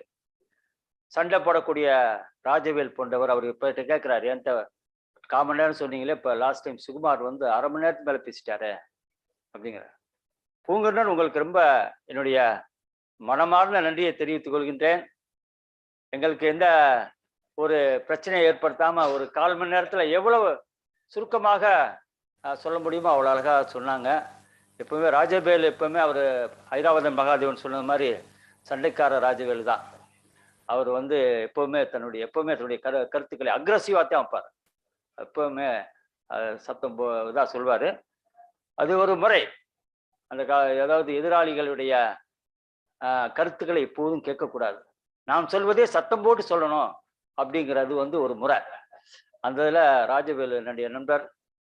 கருத்து மோதல்கள் என்பது நட்புக்கு அப்பாற்பட்டது. அதனால அந்த விஷயத்தை சொல்லிட்டு எனக்கும் கொஞ்சம் இந்த கருத்தரங்களை இடம் கொடுக்க வேண்டும். ஏன்னா நான் வந்து ஏறத்தாழ 2 விஷயங்களை சொல்லணும்னு வந்து உன்னுடைய பேப்பர், இன்னொன்று மகாதேவனுடைய அந்த கலா ஆய்வினுடைய அனுபவங்களை 2ஐயும் சொல்ல சொன்னீங்க. இப்போ 10 நிமிஷம் தான் இருக்கு. நான் எதை சொல்ல போறேன்னு எனக்கு தெரியலைங்க.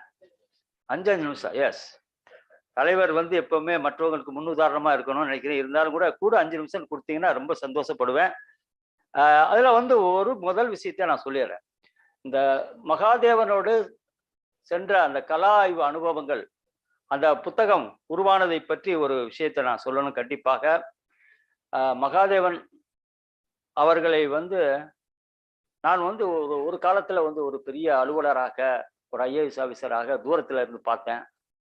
அப்புறம் நெருங்கிய ஒரு நண்பனாய், தோழனாய், ரொம்ப நெருக்கமான ஒரு நட்போடு எங்களுடைய உறவு முடிந்தது. அவர் 2 விஷயங்களை செஞ்சார். ஒன்று, சிந்துவெளி எழுத்துக்களை பற்றிய ஒரு ஆய்வு, அவருடைய மகத்தான ஒரு ஆய்வு அது ஒன்று. மற்றொன்று, அவருடைய வாழ்க்கையில வந்து தமிழ் பிராமி கல்வெட்டுக்களை படித்து அதை வெளியிட வேண்டும் என்பது அவருடைய கனவாக இருந்தது. அதில் ரெண்டு வால்யூமா, அதாவது ஒன்று வந்து அவரே வெளியிட்டது, அந்த கிரியா பப்ளிகேஷன் ஹார்வர்ட் யூனிவர்சிட்டி மூலமாக வெளியிட்டது. அதற்கு பிறகு ரிவைஸ்ட் அண்ட் என்லார்ஜ் எடிஷனாக செம்மொழி ஆய்வு நிறுவனத்தில் வெளியிட்டது என்று வந்திருக்கிறது. நான் மகாதேவன்கிட்ட பார்த்தது, எந்த விஷயத்தையும் உணர்வு பூர்வமாக, அதாவது உணர்வு பூர்வமான ஒரு ஈடுபாடு அவர்கிட்ட இருக்கும். எப்பவுமே ஒரு ஆராய்ச்சியில வந்து கண்டிப்பாக உணர்வு பூர்வமான ஈடுபாடு இருக்கணும். ஆனால் அவருடைய ஈடுபாடு அதற்கு பிறகு அறிவுபூர்வமான செயல்பாடு. உணர்வு பூர்வமாக இருந்து நம்ம முடிவுகளை எடுத்தால் அது தவறாகத்தான் முடியும். ஆனால் அதுக்கு அடுத்த நிலையில் அவர் போய் அறிவுபூர்வமான ஒரு செயல்பாடுல அவர்கிட்ட நான் பார்த்துருக்கேன். எந்த விஷயங்களையும் வந்து அவர் ரொம்ப ஈடுபாடோட ஒரு சின்ன பிள்ளை மாதிரி அவருடைய களத்துல அவர் நின்று அவர் பணியாற்றுறத நீங்க பார்த்தீங்கன்னா, நாங்கள் வந்து ஒரு 6 மணிக்கு கிளம்பிடுவோம். 6 மணிக்கு கிளம்பி இரவு ஒரு 8 மணி வரையும் இடையில சாப்பாடு எடுத்துட்டு போயிடுவோம். தொடர்ந்து பணி செய்யக்கூடிய ஒரு நிலையில இருக்கும். அவர் எப்பவுமே 2 விஷயங்களை நான் சொல்லணும். தமிழ் உணர்வும் மிக்கவராக இருந்திருக்கிறார். நான் பார்த்த அளவில் தமிழ் மொழியை பற்றியும் தமிழ் சமூகத்தை பற்றியும் எந்த நேரத்திலையும் அவர் எதிரான கருத்துக்களையோ எந்த நேரத்திலும் அவர் வெளியிட்டதில்ல. அவர் பணி செய்கின்ற காலத்திலே சரி, அவர் பதவியில் இருந்த காலத்திலும் சரி, அவர் ஓய்வு பெற்ற காலத்திலும் சரி, யாரும் நான் வந்து இந்த நேரத்துல ஒரு சங்க இலக்கியத்தை சொல்லுவாங்க, சுட்டி ஒருவர் பேர் கொள்ள பெறாருன்னு ஒரு மரபு இருக்கிறது. அவர் வந்து யாரு துணிவா கேட்பாரு. தமிழ் பிராமி பற்றி ஒரு செமினார் தஞ்சாவூர் யூனிவர்சிட்டியில் நடந்தது. அப்ப நேரடியாக அந்த ஒரு பொறுப்பிலிருந்து ஓய்வு பெற்ற ஒரு அதிகாரியை பார்த்து கேட்டார், நீங்க பதவியில இருக்கும் போது ஒன்று பேசுனீங்க, பதவியிலிருந்து ஓய்வு பெற்ற பிறகு ஒன்று பேசுகிறீர்களே என்று அவர் துணிஞ்சவர் கேட்டார். அந்த மாதிரி ஒரு நேர்மையாகவும் எதையும் அஞ்சாத முறையில் எடுத்து கூறியவர்களாக இருப்பார். அவருடைய அந்த தமிழ் பிராமி பற்று, அவர் மீது அந்த பற்று ஈடுபாடுங்கிறது வந்து நான் பலமுறை பார்த்திருக்கேன். அந்த அவருடைய கலாய்வின் போது அவர் அடிக்கடி அவர் சொல்வார், நிறைய விஷயங்களை வந்து வெறும் கலாய்வாக இது இருக்கிறதுல எப்படி நம்ம அதை படிக்கணும், எப்படி அணுக்கணும், அவருடைய அனுபவங்களெல்லாம் அப்ப கொட்டிக்கொண்டே இருப்பார். அந்த காலையில 6 மணில இருந்து ஆரம்பிச்சு சாயந்தரம் 8 மணி வரையும் பார்த்தீங்கன்னா அவருடைய கருத்துக்களை வந்து அழகாக எடுத்து சொல்லிக்கொண்டே இருப்பார். எங்களுக்குலாம் ஒரு பெரிய அது ஒரு விஷயம். அந்த விஷயத்துல ஒரு நிகழ்வை மட்டும் நான் சொல்லிக்கொள்ள ஆசைப்படுகின்றேன். அந்த புகழூர் கல்வெட்டு 1928 கண்டுபிடிச்சிட்டாங்க. ஆனால் அதை பற்றிய முழுமையான ஒரு வாசிப்பு என்பது மகாதேவன் அவர்கள் அதற்கு 1965 தான் அதுக்கு போய் மறு ஆய்வு செய்து, அதில் வருகின்ற அந்த புகழூர் கல்வெட்டில் வருகின்ற அந்த 3 அரசர்களும் 10 சொல்லக்கூடிய அந்த 10 கடைசியாக வரக்கூடிய அந்த 3 மன்னர்களுடையது என்று அவர் வந்து கண்டுபிடிச்சு சொன்ன விஷயம் வந்து ஒரு புதுமையான ஒரு விஷயம். இது என்னன்னா, அது அங்க படிச்சுட்டு அவர் வந்து கூத்தாடி கொண்டாடினாரு. அதே நேரத்தில் தன்னுடைய அந்த மகிழ்ச்சியை தமிழ் பிராமியினுடைய தந்தையாக இருக்கக்கூடிய என்று சொல்லக்கூடிய கேவி சுப்பிரமணிய ஐயரை வந்து போய் பங்கிட்டுக்கிறோன்னு ஒரு ஆசை. அதனால என்ன பண்றாரு, அவர் 1966 69 வரையும் கேவி சுப்பிரமணியர் இருந்தாரு. 1969 அவரை போய் பார்க்குறாரு. ஓய்வு பெற்ற அந்த கேவி சுப்பிரமணியரை பார்த்து, நான் இந்த மாதிரி போலூர் கல்வெட்டை வந்து நான் படித்த அந்த வரக்கூடிய அந்த தமிழ் மன்னர்களெல்லாம் நான் வந்து அடையாளம் கண்டு விட்டேன். அவர்கள் வந்து 1810 சொல்லக்கூடிய அந்த கடைசி மூவராக தான் இருக்க வேண்டும் என்று சொல்லி அந்த வாசிப்பையெல்லாம் சொல்றாரு. அப்ப பாருங்க, எப்படி ஒரு ஈடுபாடு மிக்க ஒரு அறிவுபூர்வமான கல்வெட்டு ஆய்வாளர்கள் எந்த அளவுல வந்து ஒரு அன்பயாஸ்ட் இல்லாம எப்படி ஒரு புதிய கண்டுபிடிப்புக்கு வந்து ஒருவரை ஒருவர் அவர்கள் வந்து பாராட்டி கொண்டு போற்றுகின்றார்கள் என்று சொல்லக்கூடிய அந்த நிகழ்வை அவர் சொன்னாரு. அப்ப கேவி சுப்பிரமணியருக்கு கண்ணு தெரியாது. இவர் கிட்டக்கு போய் சொல்றாரு. சொன்னோன்னா, மகாதேவன் நீங்க கிட்டக்க வாங்க. அது வந்து பாத்தீங்கன்னா ஒரு டிராமா மாதிரி எனக்கு சொன்னார் அந்த விஷயத்த.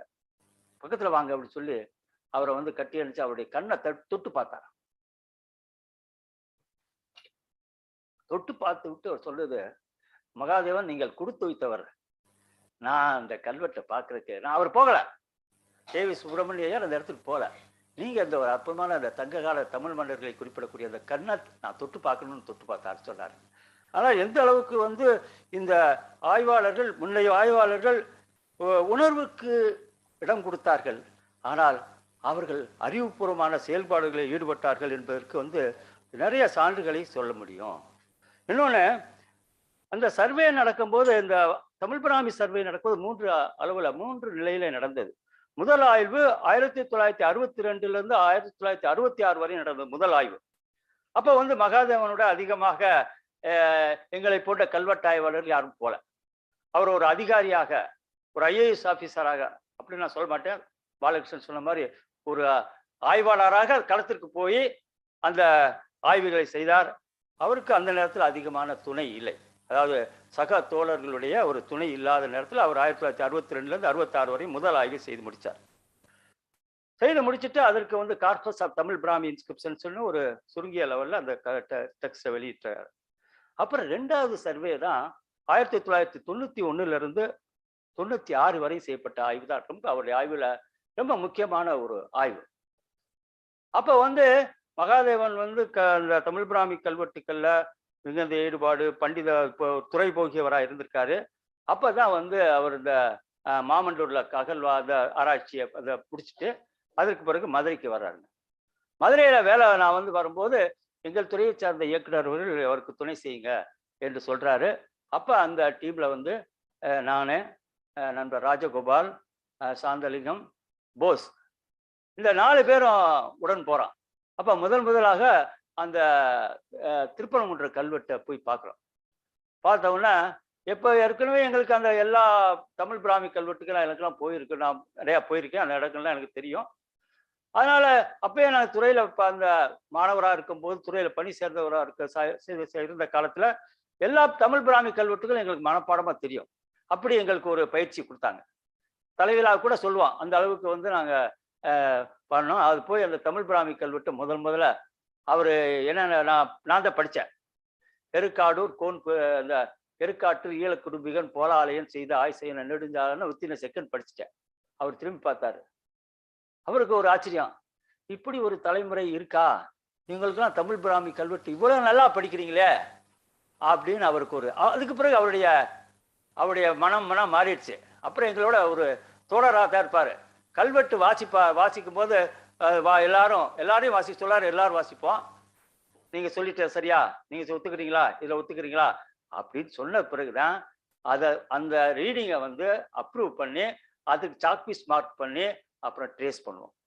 அந்த மதகடிப்பட்டு தங்கவேல் என்பவர் தான் அவர் டிராட்ஸ்மேனுக்கு ஆரம்ப காலத்துல இருந்தாரு. அப்ப முதல்ல அவர் தான் அதை வந்து செய்தாரு. அதுக்கு பிறகு நான் தான் பெரும்பாலான இடத்துல நான் தான் செய்தேன். அவரோட நான் பணியாற்றும் போது நான் வந்து எனக்கு எல்லா இடமும் தெரியும், எங்கெல்லாம் தமிழ் பிராமி கல்வெட்டு இருக்கு, அது எப்படி போகணும், அது ஒரு பிரச்சனைங்க. எந்த ஒரு வழியா போகணும், எப்படி போகணும், மலை மேலே ஏறி போனால் அது எந்த இடத்துல இருக்கு அப்படிங்கிற விஷயத்துக்கு நான் ஒரு நிறைய வழிகாட்டியா இருந்திருக்கேன். அப்புறம் ஒரு புகைப்படம் எடுக்கக்கூடிய ஒரு போட்டோகிராஃபராகவும் இருந்தேன். மகாதேவன் வெளியிட்ட அந்த ரெண்டாவது வால்யூம் தமிழ் ஏலி தமிழ் பிராமி இன்ஸ்கிரிப்ஷன்ல இருக்கக்கூடிய பல புகைப்படங்கள் என்னால் எடுக்கப்பட்ட பல படங்கள் அவர் இப்போ அதிலே அக்னாலஜ் பண்ணியிருக்காரு. அது ஒரு விஷயம். அப்போ வந்து எங்களுக்கு அந்த வாய்ப்பெல்லாம் இல்லை. என்னன்னா அப்போ வந்து வாட்ஸ்அப் கிடையாது, செல் கிடையாது, கலர் படங்கள் கிடையாது. அப்போ வந்து மனதால் தான் மனசுக்குள்ளேயே எழுதி வச்சுக்கணும். எஸ், பல இடத்துல அதுதான். அதில் வந்து அந்த டீமில் வந்து திருவாரூரில் அந்த பிராமி இன்ஸ்கிரிப்ஷன் இதில் வந்து அந்த சாரம் கட்டி படிக்கிறோம், பாடம் கட்டி படிக்கிறாங்க. அந்த ஃபோட்டோ எடுத்தது நான் தான். எப்போவுமே நான் ஒரு மானுமெண்ட்டுக்கு போகும்போது என்னை மையப்படுத்தி நான் புகைப்படம் எடுப்பதே இல்லை. ஆனால் இப்போ இந்த காலத்தில் புகைப்படம் எடுக்க வேண்டிய ஒரு நிலை இருக்கிறது. நீங்கள் கேட்குறான், நீங்கள் அந்த இடத்துக்கு போனீங்களான்னு கேட்குறான். அதை நாம் உறுதிப்படுத்த வேண்டியிருக்கு. என்ன பண்ணுறது, அந்த மாதிரி ஒரு சூழல். அதனால் பல புகைப்படத்திற்கு அந்த இடத்துல நான் இருந்தேன். அதனால் ஒரு வழிகாட்டியாய், புகைப்பட கலைஞராய், உடன் ஆய்வாளராக எனக்கு அவர் கடைசியில் முடித்து அந்த வால்யூம் வெளியிட்ட போது எழுதி கொடுத்தாரு. எனக்கு அதிர்ச்சியாக இருந்தது. நான் வந்து ஒரு எப்பவுமே 2-3 பேரை நான் வந்து என்னுடைய தமிழ் பிராமியினுடைய ஆசிரியர்களாக நான் கருதுவேன். ஒருவர் வந்து டாக்டர் நாகசாமி அவர்கள், அடுத்தது பேராசிரியர் சுப்பராயல் அவர்கள், மூன்றாவதாகத்தான் நான் மகாதேவன் அவர்களை நான் கருதுவேன். ஆனால் இந்த 3 பேருமே எப்பவுமே எங்களுடைய ஆசிரியர், எங்களுடைய குரு. அதனால வந்து நான் வந்து அந்த நேரங்களில் ஒரு மாதிரி நம்ம ராஜவேல் மாதிரி, ஆனால் ராஜவேல் மாதிரி வேகமாக நாங்கள் பேச மாட்டோம். பணிவாக தான், சார் இப்படி சொல்லலாம் சார் அப்படின்னு எங்களுடைய போக்கு அப்படித்தான். அதனால நாங்கள் சொல்லுவோம், அவர் வந்து ஏற்றுக்குருவார் கடைசியில். சரி, 2 பேரும் நீங்கள் ஒரே ஆட்களாப்பா. சரி சரிங்க. அதனால் ஒன்றும் இல்லைங்க, நம்ம வந்து கருத்துக்களை தான் சொல்கிறோம், நல்ல விஷயங்களை தான் சொல்கிறோம். அதனால் அந்த 3 இது பண்ணி பார்ப்போம். இப்படி இந்த சர்வே நடக்கும்போது இதில் வந்து எப்படி சர்வே நடந்தது, அந்த சர்வே அதையும் சொல்லணும். எப்பவுமே நான் இப்போ இந்த கால, அதாவது பழைய தலைமுறையோடையும் பழகியிருக்கேன், அந்த இடையில இருக்கவங்ககிட்டயும் பழகியிருக்கேன். இன்றைக்கு இருக்கக்கூடிய இளம் நண்பர்கள், இன்னைக்கு தொல்லியல் துறையில் அற்புதமான முறையில் ஒரு இளம் ஆய்வாளர்கள், இளம் ரத்தம் இன்னைக்கு இருக்கு. அவர்களோடும் எனக்கு நட்பரோடு பழகக்கூடிய ஒரு வாய்ப்பு இருக்குது. இந்த 3 நிலையில் பார்த்துருக்கேன். சர்வேக்கு போகும்போதுங்க காலையில் 5 மணிக்கு நாங்கள் எந்திரிச்சு போயிடுவோம். 5 மணிக்கு எந்திரிச்சு 6 மணிக்கு வந்து களத்தில் நிற்போங்க. அதில் வந்து பார்த்தீங்கன்னா அந்த மதுரையில் நடந்த இதில் வந்து பார்த்தீங்கன்னா பார்த்தோம் என்றால் ஒரு பெரிய வாகனத்தில் பொள்ளாச்சி மகாலிங்கம் அவர்களுடைய ஒரு டீம். எப்படின்னா, ஏன்னா எல்லா இடத்துலையும் வந்து தமிழ் பிராமி கல்வெட்டை வந்து தொட்டு பார்க்க முடியாது, ட்ரேஸ் பண்ண முடியாது. அப்போ வந்து சாரம் கட்டி தான் படிக்கணும். வேற இப்போ அழகர்மலை, அதே மாதிரி வந்து புகழூர், நம்ம குன்னக்குடி இந்த போன்ற பல மலைகளில் வந்து சாரம் தான் கட்டி படிக்கணும். அப்போ அந்த ஸ்லாட்டட் ஆங்கிள்ஸை வந்து பார்த்தீங்கன்னா அவர்களை உண்மையில மறக்க முடியாது. அந்த மலை மேலே வந்து ஒரு 1000 அடி மலை மேலையில் வந்து மேலே அதை தூக்கிட்டு ஏறுவாங்க. நாங்கள் சும்மா நம்ம வந்து புத்தகத்தையோ ஒரு நோட்டு புத்தகத்தையில பைய எடுத்துக்கிட்டு போகிறோம். அது அவங்க ஏறுறதுக்கு ஒரு பெரிய கஷ்டம். அங்கே அது மேலே ஏறி போய் அதில் வந்து அந்த சாரத்தை அமைச்சு அதில் செய்வாங்க. அதில் ஒரு நாள் நடந்த நிகழ்ச்சி என்னன்னா, அந்த அழகர்மலை அழகுடி சீதாராமன் தெரியும். கண்டிப்பாக அன்னைக்கு வந்து அது நடந்துருச்சுன்னா நான் இந்த கண்டிப்பாக இந்த மேடையில் இப்போ இருந்திருக்க மாட்டேன். கண்டிப்பாக நடுகளாக நானும் மாறி போயிருப்பேன். தமிழ் பிராமி கல்வெட்டு படிக்க போய் நடுகளாக மாறினேங்கிற மாதிரி நீங்கள் நடுகளாக கூட எழுதி வச்சிருப்பீங்க. அதனால அந்த அழகர்மலையில் ஒரு பெரிய ஒரு சாரத்தை கட்டி ஒரு 15 அடி உயரத்தில் வந்து அப்போ வந்து முழுக்க சுதந்திரம் கூட நீங்கள் ட்ரேஸ் பண்ணுங்கன்னு சொல்லி சாக் பீஸில் எழுதி ட்ரேஸ் பண்ணுறான். அந்த அந்த ஸ்லாட்டட் ஆங்கிள் என்ன செஞ்சுச்சோ தெரியல, ஸ்லோ மோஷன்ல அப்படியே சரியுது. சரிஞ்சு இந்த பக்கம் பார்த்தீங்கன்னா ஒரு 1000 அடி பள்ளம், இந்த பக்கம் விழுந்துருந்தா என்னுடைய கதை முடிஞ்சிருக்கும். அப்படி ஸ்லோ மோஷன்ல விழுந்ததுனால அந்த கேவுக்குள்ள அப்படி விழுந்துருச்சு. அப்போ வந்து என்னுடைய பேண்ட்டு கிழிஞ்சு என்னுடைய காலில் வந்து ரத்தம் கொட்டுது. அவர் வந்து ஒரு நிமிஷம் ஒன்று அப்படியே உடஞ்சி போயிட்டாரு. ஆனால் அந்த எனக்கு ஒன்றும் அதெல்லாம் தெரியாது. ஒன்றும் நினைக்காங்க சார், ஒன்றும் பிரச்சனை இல்லை அப்படின்னு சொல்லி 3 நாள் போனோம். அந்த மலகர்மலை கேவ்ஸை இன்ஸ்கிரிப்ஷன் படிக்கிறதுக்கு 3 நாள் படையெடுப்பு. 3 நாள் படையெடுப்பு வந்து செஞ்சு அதில் அற்புதமான ஒரு ரீடிங்கை வந்து அன்னைக்கு உருவாக்குனாங்க. அதில் என்னன்னா ஒரு மனம் திறந்த முறையில் வந்து தன்னுடைய அந்த தமிழ் ஏழி தமிழ் எபிகிராஃபி என்று சொல்லக்கூடிய அந்த வால்யூம்ல இன்னும் ஒரு 5 நிமிஷத்துல ராஜன் இன்னொரு கற்றையை நான் படிக்கிறேன். கேளுங்க. அதை வந்து ஒரு அந்த அந்த நிலையில நாங்கள் இது பண்ண அவர் எழுதியிருக்காரு. இந்த மதுரையில் இருக்கக்கூடிய நான் வந்து எந்த வித தயக்கம் I am not hesitated to அது சொல்றாரு. எனக்கு எந்த வித தயக்கம் இல்லை. இந்த புத்தகத்தில் இருக்கக்கூடிய வாசிப்புகளுக்கும் இதற்கு வந்து என்னுடன் வந்த அந்த கல்வெட்டு ஆய்வாளர் அவ்வளவு பேரத்தி சொல்றாரு. அவர் ஒரு ஆல்பம் எப்பவுமே அவருக்கு சிஸ்டம் இருக்கும். அதிகமாக வேலை செஞ்சவங்கள அதிகமாக அவருக்கு துணைவரும் முதல்ல போடுவான். அவர் என்ன போடுவார், ஒரு 4 பேர் தான் அல்பர்ட் பட்டி ஆர்டர்லாம் போடுவார். அந்த மாதிரி போட்டு அவர் உண்மையில சொல்ற ஒரு நேர்மையான ஒரு ஆய்வாளருடைய தன்மை என்னன்னா, அதை ஒத்துக்கணும். யாரு துணை செய்தார்களோ அதை வந்து வெளிப்படையா அவர் சொல்லியிருக்காரு. இதற்கு பொறுப்பு அவர்கள் தான். நல்ல ஒரு ரீடிங்ஸை உருவாக்குவதற்கு காரணமாக இருந்தவர்கள் அந்த மதுரை டீம்ல இருக்கக்கூடிய அந்த கல்வெட்டு ஆய்வாளர்கள் தான் என்று சொன்னார்கள். அதுக்கு பிறகு நிறைய இடங்கள்ல வந்து நாங்கள் வந்து இந்த எப்படி சர்வே நடந்தது என்று சொல்லும்போது அதில் வந்து பெரும்பாலும் வந்து அப்போ வந்து படிச்சுட்டு அது மேலே சாக்பீஸ் எழுதி ட்ரேஸ் பண்ணுறதான் ட்ரேஸ் பண்ணி அதுக்கு பிறகு பிளாக்கிங்கில் எழுதுறது ஒரு முறை. அந்த முறையில் தான் அந்த ஆராய்ச்சி நடந்தது. இதில் நிறைய சிக்கல்கள் வந்தது, பிரச்சனை வந்தது. ஆனால் அதையெல்லாம் மீறி அவர்கிட்ட இருக்கக்கூடிய அப்போ பார்த்தீங்கன்னா 8 மணிக்கு மேலே அவர் சோர்வு அடைஞ்சிருவார். போயிட்டு வந்து சாப்பிட்ட பிறகு அவருக்கு உடம்பு கை காலெல்லாம் முதுகெல்லாம் வலிக்கும். அவர் போய் படுத்துருவாரு. ஒரு முழங்கல் சத்தம்னா கேட்கும். அவரோடு படுத்திருக்கும் போது அவர் பெட்ல படுத்திருப்பாரு. நாங்கள் சுற்றி வேற வந்து எல்லாரும் கீழே படுத்துக்கன்னு சொன்னா சுற்றி வர கீழே படுத்துக்குருவோம். அப்போ வந்து அப்போதான் அவருடைய வேதனையை வந்து அவர் முழங்கல் மூலமாக வெளியிடுவார். காலையில் 6 மணிக்கு வந்துச்சா பார்த்தீங்கன்னா ஃப்ரெஷ் ஆகிடுவார். அந்த மலையை பார்த்தவொன்னே வச்சுங்க, பிராமி கல்வெட்டு மலையை பார்த்தாலும் அவருக்கு சாமி வந்துருங்க. சாமி வந்துருன்னா சொல்லணும். அவர் அப்படியே வேற ஆளாக மாறிடுவார். அதாவது எங்களை விட விரைவாக முதல்ல ஏறக்கூடியவராக அந்த 12 மணி நேரமும் அவருடைய இதை பார்த்தீங்கன்னு சொன்னா அதுதான் சொன்னேன்.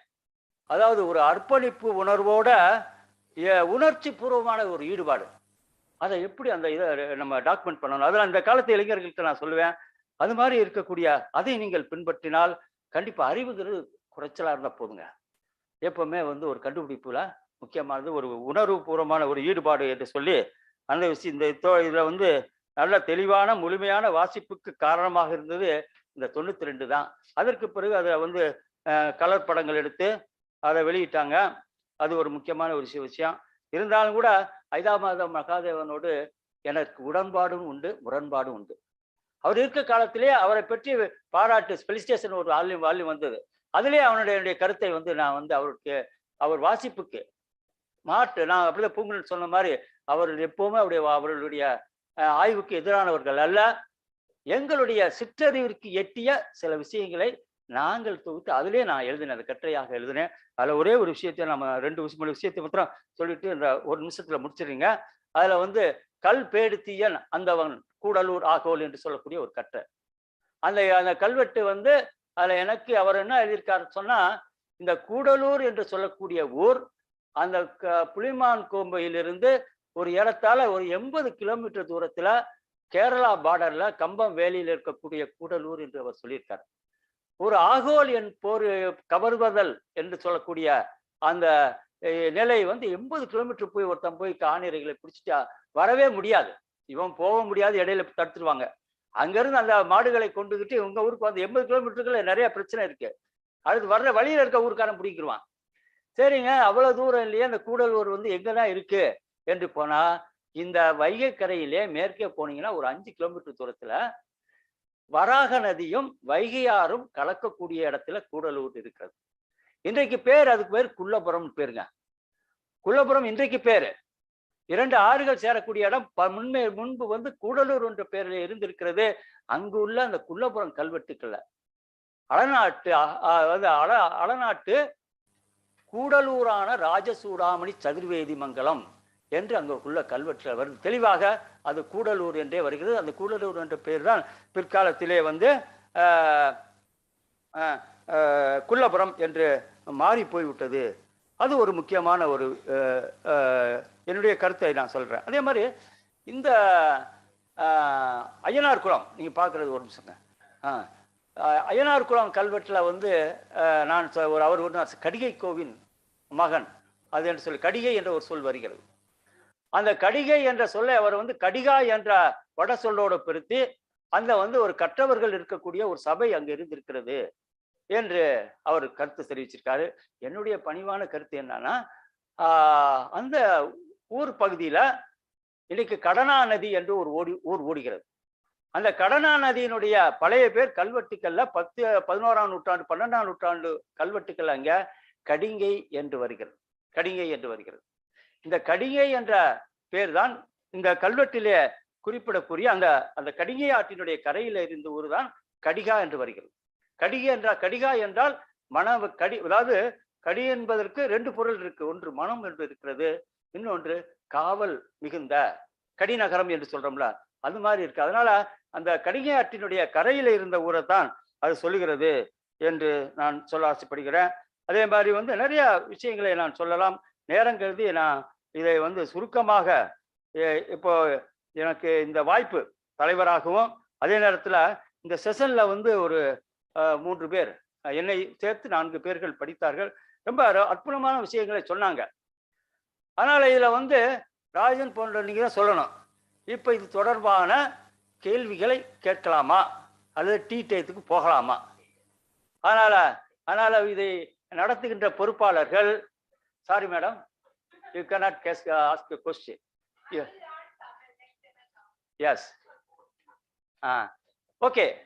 அதனால இந்த இந்த அமர்வில் ஒரு அறிவுபூர்வமான மற்றவர்களை சிந்திக்கக்கூடிய வகையிலே அற்புதமான கருத்துக்களை தந்த டாக்டர் பூங்குன்றன், டாக்டர் ராஜவேலு போன்ற நண்பர்கள், அதே நேரத்தில் சுகுமார் அருமையான ஒரு கட்டுரையை அவர் நமக்கு தந்தாரு. அவருக்கும் என்னுடைய பாராட்டுக்கள். இறுதியாக இந்த நான் சொன்னதுல ஒரு மன்னிக்க வேண்டும், ஒரு 4-5 தாண்டி விட்டது. 4 மணிக்கு நான் முடிச்சு கொடுத்துட்றேன், என்னுடைய தலைவர் பதவியை பொறுப்பாக நிறைவேற்றி விடுகிறேன் என்று சொன்னேன். ஒரு கூடுதலாக ஒரு 6 மணித்துளிகள் ஆகிவிட்டது. அதற்கு மன்னிக்க வேண்டும் என்று சொல்லி இந்த நல்ல வாய்ப்பை நல்கிய உங்கள் அனைவருக்கும் நன்றி கூறி விடைபெறுகிறேன். நன்றி, வணக்கங்க. எங்களுடைய அன்பளிப்பாக சுந்தர் அவர்களை முனைவர் பூங்குன்றன் அவர்களுக்கு இந்த நினைவு பரிசை வழங்குமாறு உங்கள் சார்பாக கேட்டுக்கொள்கிறேன்.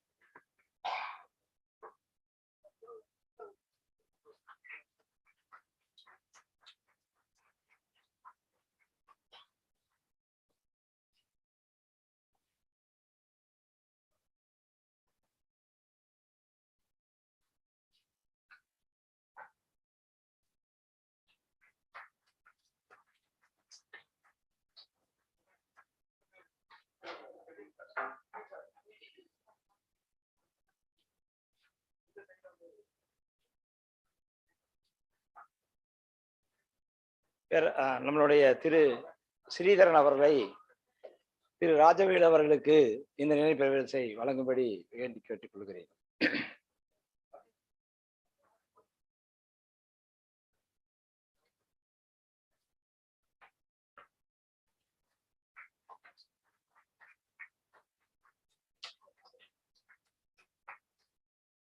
முனைவர் கிருஷ்ணமூர்த்தி ஐயா அவர்களை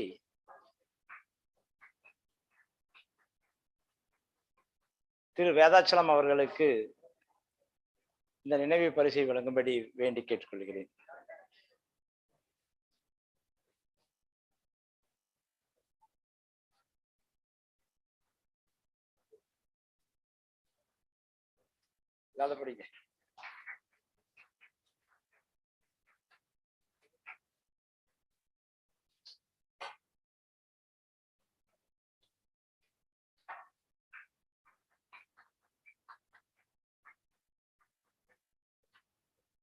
இந்த அமர்வு இத்துடன் நிறைவேறுகிறது. தேநீர் இடைவேளைக்கு பிறகு 15 மணித்துளிகளில் 4:30 மீண்டும் அறையில் கூடுமாறு அன்புடன் வேண்டி கேட்டுக்கொள்கிறேன்.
கருத்தரங்களுடைய இறுதி அமர்வு தொடங்கப்பட உள்ளது.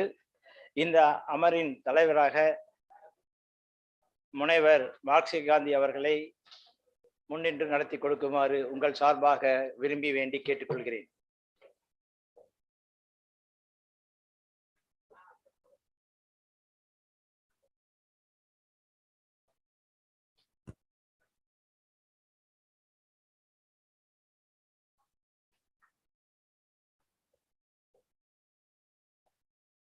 அனைவருக்கும் வணக்கம். கடைசி அமர்வு, எல்லாரும் கொஞ்சம் டயர்டா இருக்கீங்களோ என்னவோ தெரியாது. இருந்தாலும் சில 2-3 பேப்பர் தான். திரு அழகுடி சீதாராமன் அவர்களுடைய ஆய்வை முதல்ல முன்வைக்குமாறு வேண்டுகிறேன். அழகுடி சீதாராமன் உங்களுக்கெல்லாம் பெரும்பாலும் தெரிஞ்சிருக்கும். அவர் ஒரு நாணயவியல் ஆய்வாளர். நாணயம், முத்திரைகள், மோதிரங்கள், இது போன்று பல்வேறு வகையான தொல்பொருட்களை ஆய்ந்து வருபவர். மிக அழகாக தமிழில் தொடங்கி நேற்றைய ஆங்கிலேய அரசில் வெளியிடப்பட்ட காசுகள் வரை அனைத்தையும் மிக எளிதாக அதில் உள்ள எழுத்துக்களை படிக்கக்கூடியவர். அது ரொம்ப முக்கியமானது. ஏன்னா நான் எபிகிராஃபிஸ் தான் இருந்தா கூட காசுகளில் உள்ள எழுத்துக்களை வாசிப்பது என்பது மிக அருமையான ஒரு செயல். ஏன்னா இருக்கிறது ரொம்ப சின்ன அளவு. அந்த சின்ன அளவுலையும் ஓரெல்லாம் தேஞ்சிருக்கும். அப்படி நிறைய பிரச்சனைகள் இருக்கும். ஸோ அதில் உள்ள எழுத்துக்களை படிப்பது என்பது கொஞ்சம் மிக கடினமான காரியம். இருந்தாலும் அதில் சங்க காலம் தொடங்கி அண்மை காலம் வரை வந்த எல்லா நாணயங்களையும், அவருடைய ஒரு அருமையான புத்தகம் தமிழக காசுகள் என்ற ஒரு பெரிய புத்தகம். எல்லா காசுகளுக்குமான படங்களோடு அவற்றை எழுதியிருக்கிறார். மிக அருமையான புத்தகம். அதை எல்லாருமே வாசிக்கலாம். தொடர்ந்தும் அவர் அந்த ஆய்வினை தொடர்ந்து மேற்கொண்டு வருகிறார். எனக்கு தெரிஞ்ச ரொம்ப சின்ன பையன், அவர் ரொம்ப ரொம்ப சின்ன பையன்ல இருந்து எனக்கு தெரியும். சின்ன பையன்னா நான் ஒரு டீனேஜ் பாயில இருந்து எனக்கு தெரியும். அப்ப இருந்து இப்போ வரைக்கும் அவருடைய ஆய்வு பகுதி என்பது நாணயவியல் என்பதை வைத்துக்கொண்டு செய்கிறார். ஸோ அவருக்கு வாழ்த்துக்கள். இன்னும் தொடர்ந்து அவர் செய்ய வேண்டும். இப்போது அவர் இந்த ஐராவத மகாதேவன் அவர்களுடைய நினைவாக நடத்தப்படுகின்ற இந்த கருத்தரங்கில் அவருடைய முதல் தாளினை சமர்ப்பிக்குமாறு கேட்டுக்கொள்கிறேன்.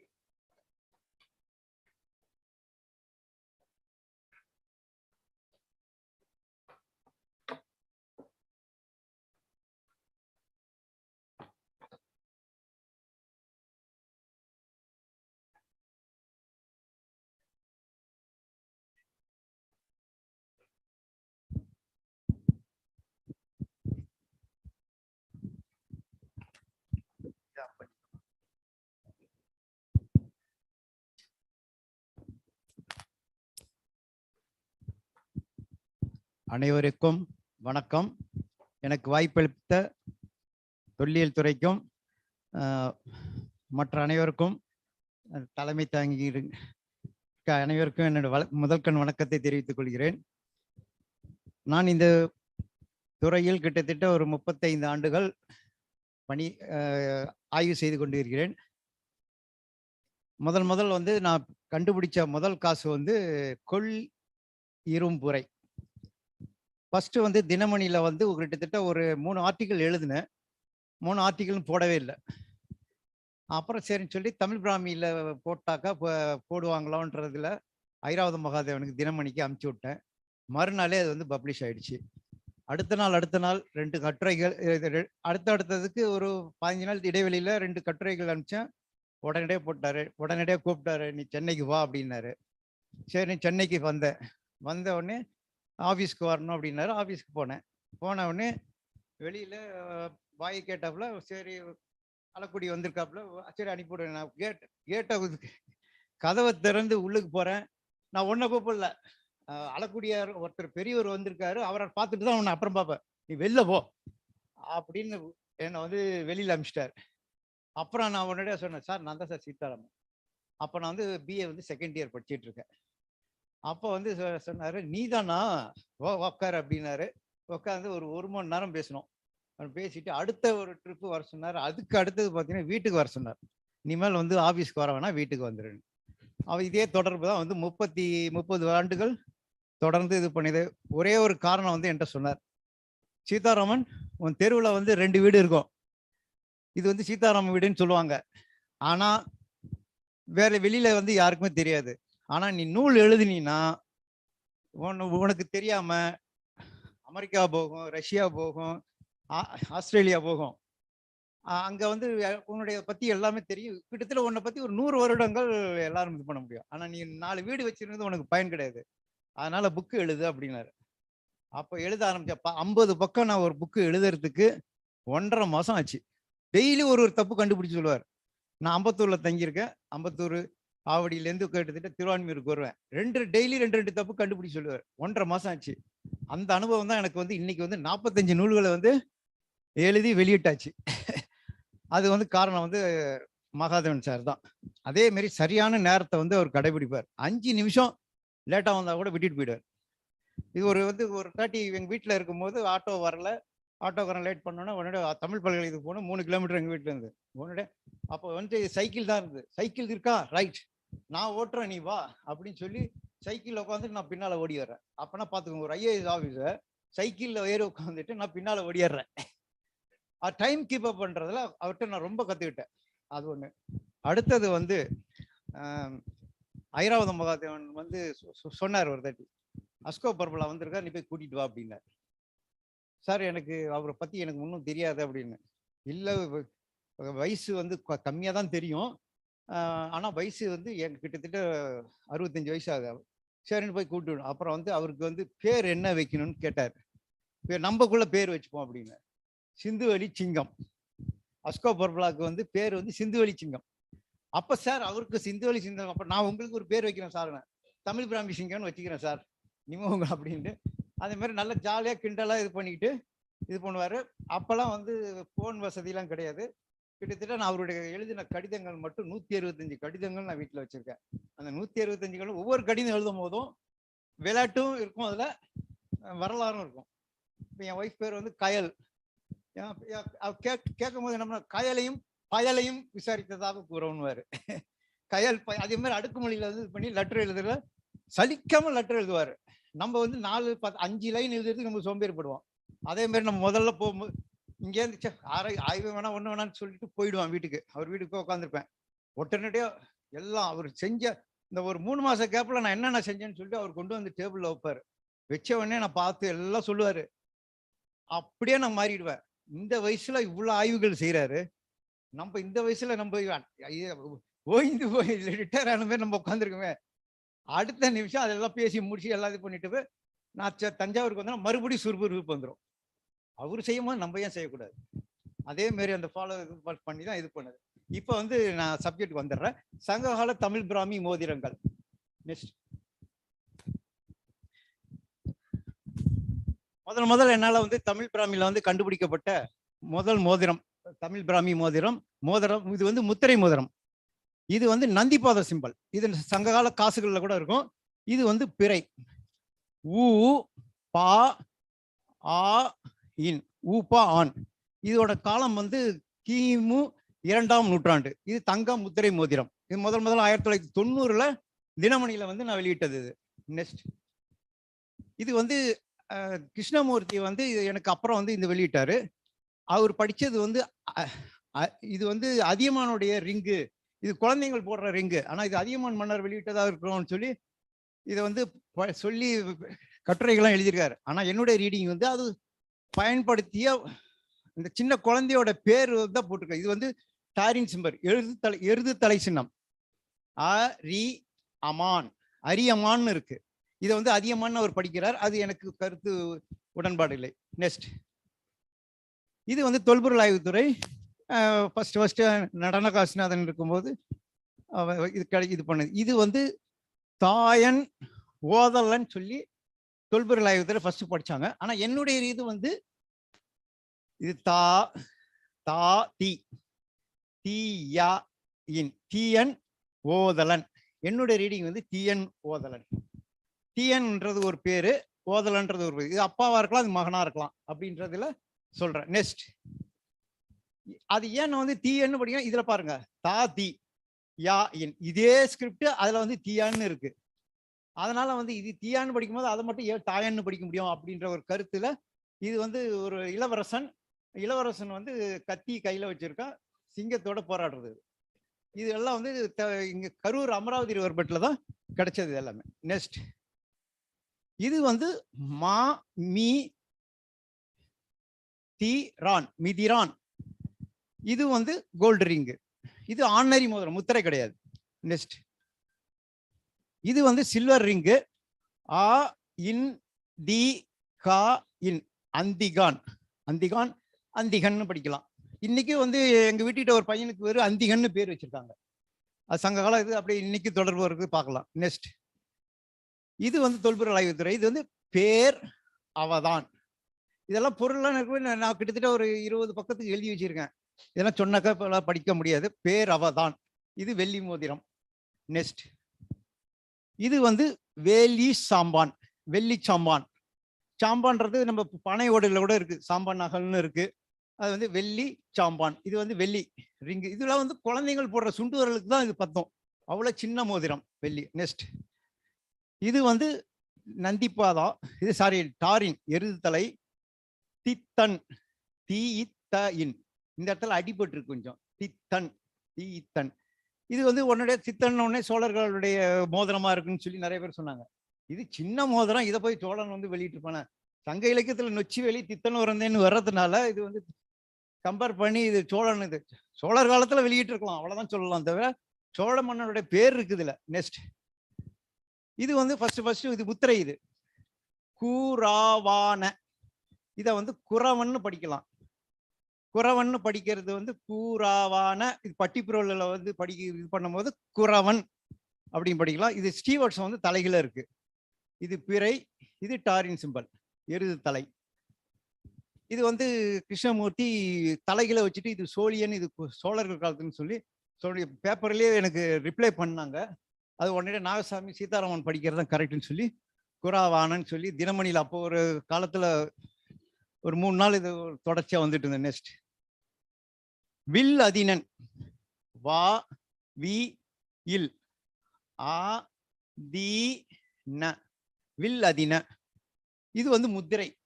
இந்த முத்திரை இது வந்து ஆ வந்து ரொம்ப டெவலப் ஸ்டேஜ். அதனால இது வந்து காலம் வந்து 3ஆம் நூற்றாண்டு கொண்டு போறாது. கிபி 3ஆம் நூற்றாண்டு. நெக்ஸ்ட். இது நிலகன். இது ஆம இருக்கு. நீ ல க இன், நிலகன். நெக்ஸ்ட். இது வந்து கடத்தூர் வெங்கட்ராமன்ட்டு தர்மபுரி மாவட்டத்தில் இருக்கிற டெரகோட்டால கிடைச்சது. பா பா ர, இது பா ர த இன், பரதன். பரதன் சீல்ல இது இருக்கு. நெக்ஸ்ட். இதுதான் வந்து நமக்கு சங்க காலத்துல வந்து கிடைக்கக்கூடிய பிராமி ஸ்கிரிப்ட்ல முதல் காயின் கிடைக்குது. பே ரு வா ரு தி பெருவாழுதின்னு இருக்கு, அதை வந்து பெருவழுதின்னு படிக்கும். முதுகுடிக்கு பெருமை எழுதினால வெளியிடப்பட்ட இதே காயின் நேத்தி வந்து தொல்பொருள் ஆய்வுத்துறை ஏஎஸ்ஐல வந்து சர்ஃபேஸ்ல கீழடியில கிடைச்சிருக்கு. இதே காயின் வந்து நேத்தி பார்க்க முடிஞ்சுது. இந்த காயின் நேத்தி அமர்நாத் ராமகிருஷ்ணா வந்து காமிச்சாரு. இதே டைப் காலை அங்க சர்ஃபேஸ்ல கிடைச்சிருக்கு, எக்ஸ்கர்ஷன்ல கிடைக்கல. இது பின்னால மீன் குறியீட்டு சின்னம். நெக்ஸ்ட், இது வந்து சங்ககால சேரருடைய காசு. இதை வந்து இதுல தான் ஒன்று என்ன பண்றாங்கன்னா, எல்லாரும் வந்து நாங்க ஆரம்பத்துல இருந்து எல்லாம் படிச்சது, ஐராவதமாக படிச்சது எல்லாமே ஓகே. கொள் இரும்புரைன்னு இருந்தது. இது கடைசியில பார்த்தாக்கா இப்போ வந்து இது வந்து ஒரு 9 காயின் வெரைட்டிஸ் வந்து நான் என்கிட்ட போட்டோஸ் இருந்து காயின்ஸ் எல்லாம் வச்சு ஆய்வு பண்ணும்போது, ஒய் சுப்ராயில் ஒரு நாள் வீட்டுக்கு நீங்க தானே கூப்பிட்டு வந்தீங்க, கூப்பிட்டு வந்து அந்த எல்லா போட்டோஸ் வச்சு இது பண்ணி கம்ப்யூட்டர்ல எல்லாம் பார்க்கும்போது, இது வந்து கே எல்லா காயின்லயும் கே கெல் ஈரு இம்புரை.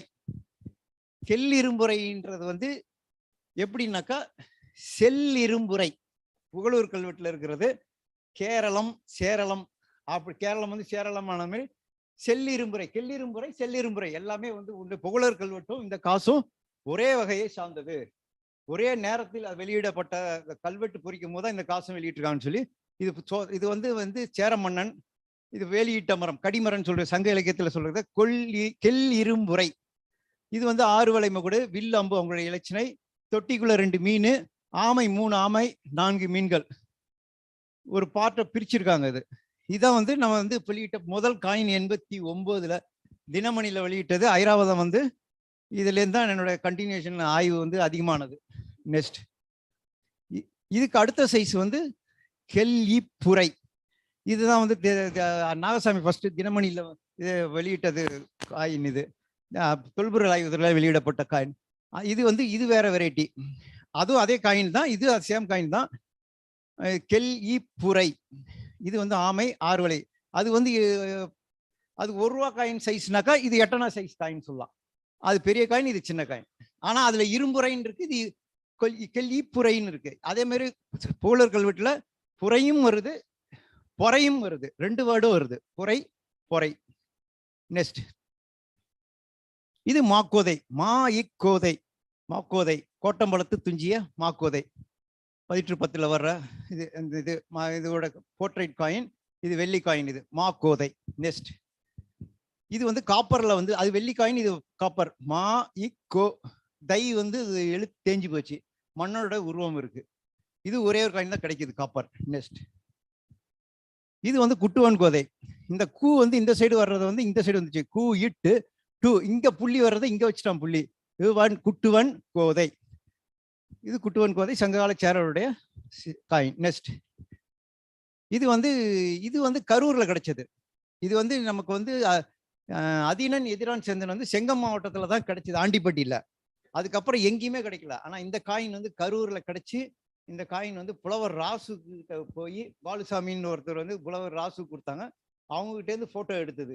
இதுல கரெக்டா இருக்கு பாருங்க. இதுல வந்து ஒரு 30 காயின் எடுத்து வச்சு படிச்சாதான் அந்த ஃபுல் ரீடிங்கே பண்ண முடியும்.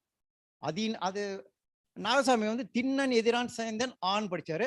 அப்புறம் அதினன் சொல்லி நம்ம கல்வெட்டுல இருக்கிறதுனால நம்ம இது அதினன் எதிரான் சேர்ந்தன படிக்கலாம்னு சொல்லிட்டு இதுல சேர்ந்தன் இருக்கு பாருங்க.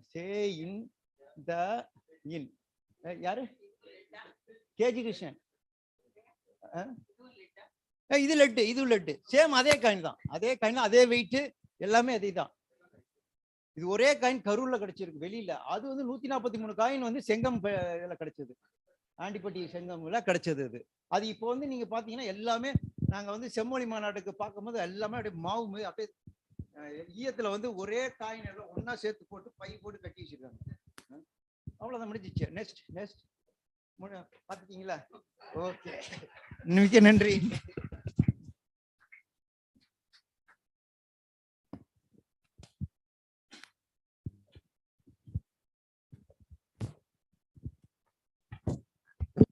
Thank you very much for completing the paper on time. And thank you. I invite Mr. Subramaniam of Hindu and also a research scholar. We can say research scholar in so many Indian culture and societies. So I invite him to present his paper.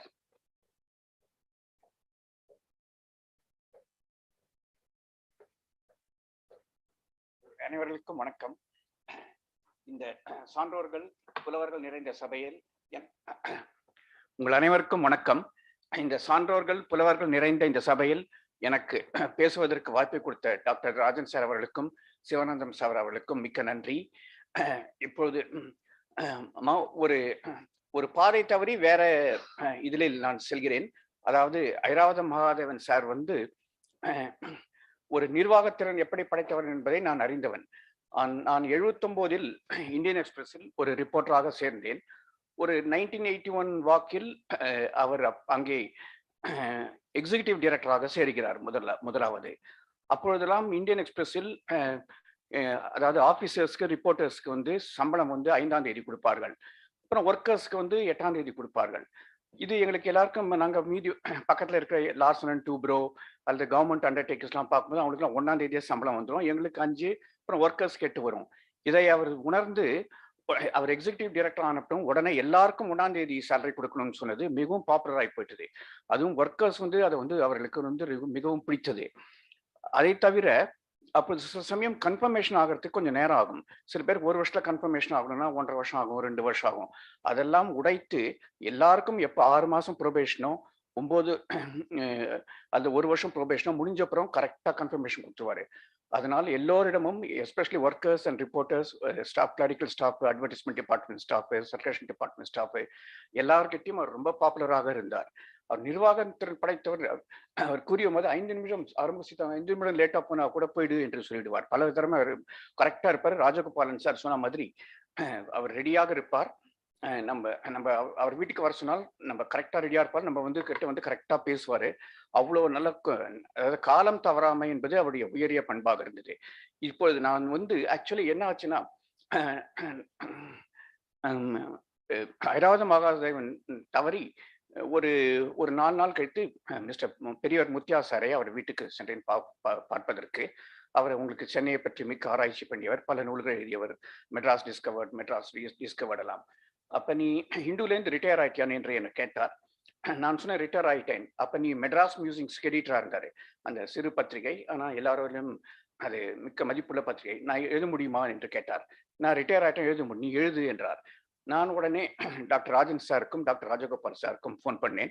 அவர்கள் மிகவும் அந்த கட்டுரைக்கு எழுதியதற்கு உதவினார்கள். அவர்கள் மிக்க நன்றி.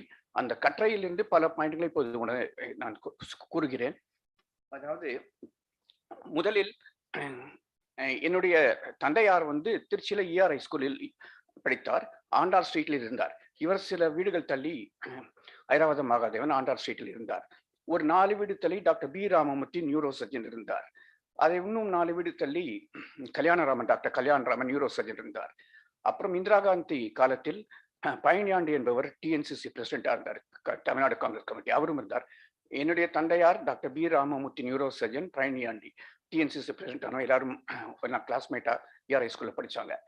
அதுக்கப்புறம் என்னுடைய தந்தையார் வந்து கல்கட்டா போயிட்டு திருப்பி சென்னைக்கு வருகிறார். திருச்சியெல்லாம் விட்டு கல்கட்டா போயிட்டு சென்னைக்கு வருகிறார். அப்போது மோதிலால் தெருவில் நாங்கள் இருந்தோம். மோதிலால் தெருவில் இருந்தபோது, அதாவது ரங்கநாதன் ஸ்ட்ரீட் டி நகருக்கு எதிர்க்க, அப்போ வந்து அவர் அங்கே இருந்தார். எங்கள் வீடு ஒரு 4 வீடு தள்ளி. பல வருடங்கள் கழிச்சு ஒரு 10 வருஷத்துக்கு முன்னாடி, சார் நீங்கள் ERI ஸ்கூல் இது ஆண்டார் ஸ்ட்ரீட்டில் இருந்தீங்களே, என்னுடைய தந்தையார் 4 வீடு தள்ளி உங்களோட இருந்தார், அப்புறம் மோதிலால் ஸ்ட்ரீட்டில் இருந்தார், நீங்கள் இருந்தீங்கன்னு ஒன்று, உங்கள் அப்பா பெயர் என்னன்னு கேட்டார். நான் சிவம் என்று சொன்னேன். ஓ, அந்த பழைய கதையெல்லாம் உனக்கு தெரியுமா அப்படின்னாரு. இல்லை சார், நல்லா தெரியும் சார். ஓ, நீ டாக்டர் பி ராமமூர்த்தி உங்கள் அப்பாவும் கிளாஸ்மேட்டா, பழனியாண்டிலாம் உங்கள் அப்பாவோட கிளாஸ்மேட்டா அப்படின்னு கேட்டார். ஆமாம், எல்லாம் ஒன்றாங்கள் படித்தாங்க என்று கூறினேன். இப்பொழுது மீண்டும் இந்த டாபிக் ப்ராப்பருக்கு வருவது என்றால், அதாவது டாக்டர் ராஜன் சார் சொன்ன மாதிரி, அதாவது அவர் வந்து 3 ஃபீல்டில் வந்து நிகரற்று விளங்கினார். ஒன்று தமிழ் பிராமி ஸ்கிரிப்ட், இன்னொன்று இண்டஸ் ஸ்கிரிப்ட். அதை தவிர நியூமிஸ்மேட்டிக்ஸ், அதை பற்றி அவர் சொன்ன மாதிரி நியூமிஸ்மேட்டிக்ஸ் வந்து திருவள்ளுவர் காயின்லேருந்து நிகரற்று விளங்கினார். எப்படி வந்து கரூரில் வந்து அந்த நாணயங்கள்லாம் கலெக்ட் பண்ணினார். அவர் கிருஷ்ணமூர்த்தி சாரோடையும், திருமணர் கிருஷ்ணமூர்த்தி சாரோடையும் உறவு கொண்டிருந்தார். அவர் வந்து அப்போ வந்து என்கிட்ட காமிப்பார் அதெல்லாம். அதை தவிர்த்து Tamil journalist editor of Tamil தினமணியில வந்து இருந்தபோது மிகவும் புகழோடு விளங்கினார். ஏன்னா அதுக்கு முன்னாடி இந்த ஏஎன் சிவராமன் காரியதரிசி, அதாவது செயலர், சபாநாயகர், அவைத்தலைவர் போன்ற சான்ஸ்கிரிட் வார்த்தைகள்லாம் வடமொழி வார்த்தை உடைத்து நல்ல சுத்தமான தமிழில் கொண்டு வந்தார் அவர். அது வந்து நான் அப்பொழுது பார்ப்பேன். ஏன்னா அப்புறம் எடிட்டர் ஆகிற தினமணியில் இருக்கும்போது அப்போ 19 இயர்ஸ் இருக்கேன்.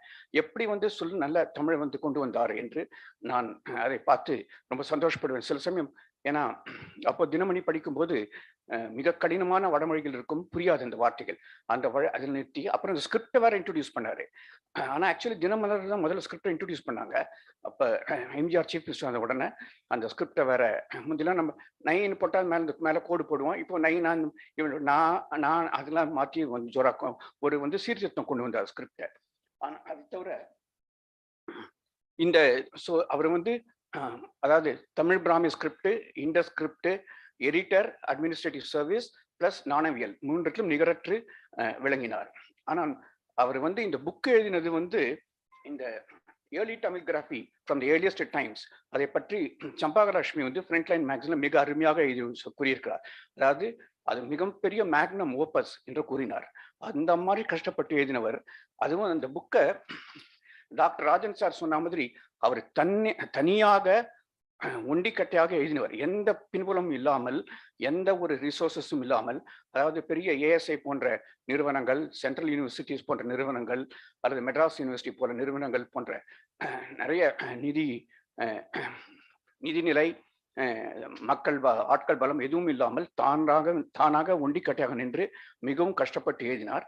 அவர் ராஜகோபால் சார்னு சொன்னார். அதை எழுதும் போது எப்படின்னா அவர் வந்து ஒரு 50 பக்கம் எழுதியிருக்காருன்னு வச்சுங்களேன். 50 பக்கத்தும் படிப்பாராம். அவரே கொஞ்சம் ப்ரூஃப் ரீட் படிப்பாராம். அதுல அப்புறம் ஒரு தவறு இருந்துன்னா அதை திருத்திடுவாரு. அப்புறம் 100 பக்கம் எழுதி முடிச்சப்புறம் அப்புறம் மாதிரி 100 பக்கம் படிச்சாருன்னா 50 பக்கத்து அப்புறம் ஒரு 75ஆம் பக்கத்துல ஏதாவது ஒரு தவறு இருந்ததுன்னா ப்ரூஃப் ரீடிங், அது ஒரு சின்ன தவறுனா வந்து மறுபடியும் 1ஆம் பக்கத்துலேருந்து 100 பக்கத்தை 2 தடவை படிப்பாராம். அந்த மாதிரி படித்து கண்ணில் விளக்கினை விட்டுக்கொண்டு அந்த மாதிரி படித்தார் என்று கூறினார். மேலும் அவர் வந்து இந்த சரவணபெல்காலாவை பற்றி நாங்கள் இந்துவில் ஒரு புக்கு வெளிக்கொண்டு வந்தோம். அப்பொழுது நான் அவர்கிட்ட ஒரு இன்டர்வியூக்கு போயிருந்தேன். காத்தால 8:30 மணிக்கு வா என்று கூறுகிறார். 8:30 மணிக்கு எனக்கு தெரியும் அவர் காலம் தவறாமல் கடைபிடிப்பவர் என்று. உடனே அவர் ஓடிவிட்டேன் ஆட்டோ பிடித்து கொண்டு. அவர் அழகான இங்கிலீஷில் சொன்னார். அதாவது என்னது, இந்த Tamil Brahmi is the ancient writing in old Tamil அப்படின்னாரு. And it is also the ancient. என்ன சொன்னார் என்றால், தமிழ் ஆங்கிலத்தில் படிக்கிறேன். அதாவது Tamil Brahmi inscriptions quote, Tamil Brahmi inscriptions are important not only in the history of Tamil Nadu and the rest of South India, but for the whole country, full stop. They have many unique distinctions, full stop. They are the oldest writings in any Dravidian language, full stop. They are also the oldest Jaina inscriptions in India. I believe that the Mangulam Tamil Brahmi inscriptions of the Pandya king Nedunjeliyan is older than the Karavela inscription at Udayagiri in Orissa, full stop. Tamil Brahmi inscriptions are the only record of old Tamil, the one prior to Sangam poetry என்று என்னிடம் மிக அருமையாக கூறினார். அப்படியே ஒரு 6 paragraph வந்து dictate பண்றாரு. On the spur, on is feet வந்து அதுல ரொம்ப கிளியர் திங்கிங், கிளியர் எக்ஸ்பிரஷன். அதுல ஒரு டவுட் கூட வராது. பேனாவை என்னுடைய ஷார்ட் அண்ட் நோட் புக்ல வந்து ரேஸ் பண்ண விடுவேன், அப்படியே ஓடும். அந்த மாதிரி மிக அருமையாக ஒரு 6 பேராகிராஃப்ஸ் டிக்டேட் பண்ணார். எப்படி வந்து திருவள்ளுவர் ஒரு சமணர், இளங்கோவடிகள் ஒரு சமணர், மணிமேலே இந்த சீத்தலை சாத்தன ஒரு சமணர் என்று தமிழ் இலக்கியம் வந்து எப்படி என்ரிச் ஆயிருக்கு. அந்த ஓல்டஸ்ட் ஜெயினா இன்ஸ்கிரிப்ஷன்ஸ் ஆர் இன் தமிழ் பிராமி என்று மிக அருமையாக பேசினார் என்கிட்ட. அதே மாதிரி எனக்கு ஒரு இண்டஸ்கிரிப்டை பற்றி பல பேப்பர்ஸ் ப்ரெசென்ட் பண்ணினார். அந்த சானூர் அந்த பிளேட் அதை பற்றி மிக ஜோராக பேசினாரை பார்த்து அது எனக்கு ரொம்ப இன்ட்ரெஸ்ட் வந்தது. அந்த இண்டஸ்கிரிப்ட் அந்த ஆர்வம் வந்ததுக்கு அது ஒரு காரணம் சானூரை. அதுக்கப்புறம் அந்த டிராவிடியன் யூனிவர்சிட்டியில ஒரு மிகப்பெரிய அருமையான பேப்பர் ப்ரெசென்ட் பண்ணினார். அதையும் என்கிட்ட கொடுத்தாரு. அதை படிக்கிறது மிக மிக ஆர்வத்தை தூண்டியது.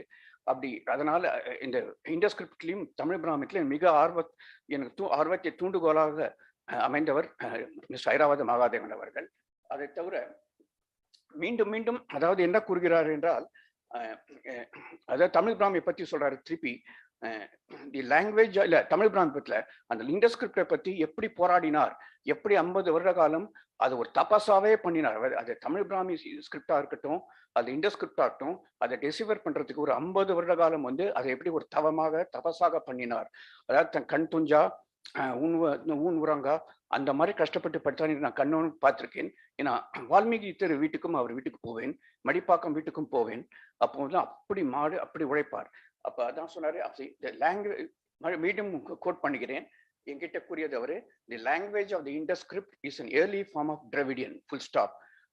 வேற இடத்துல இதை சொல்லிருக்காரு, I do not claim to have deciphered the Indus script completely, but I sincerely believe that I have discovered important clues for interpreting many of the frequent signs and sequences, proving conclusively the Dravidian character of the language and the survival of the Indus elements in the twin streams of later Dravidian and Indo-Aryan traditions என்று கூறினார்.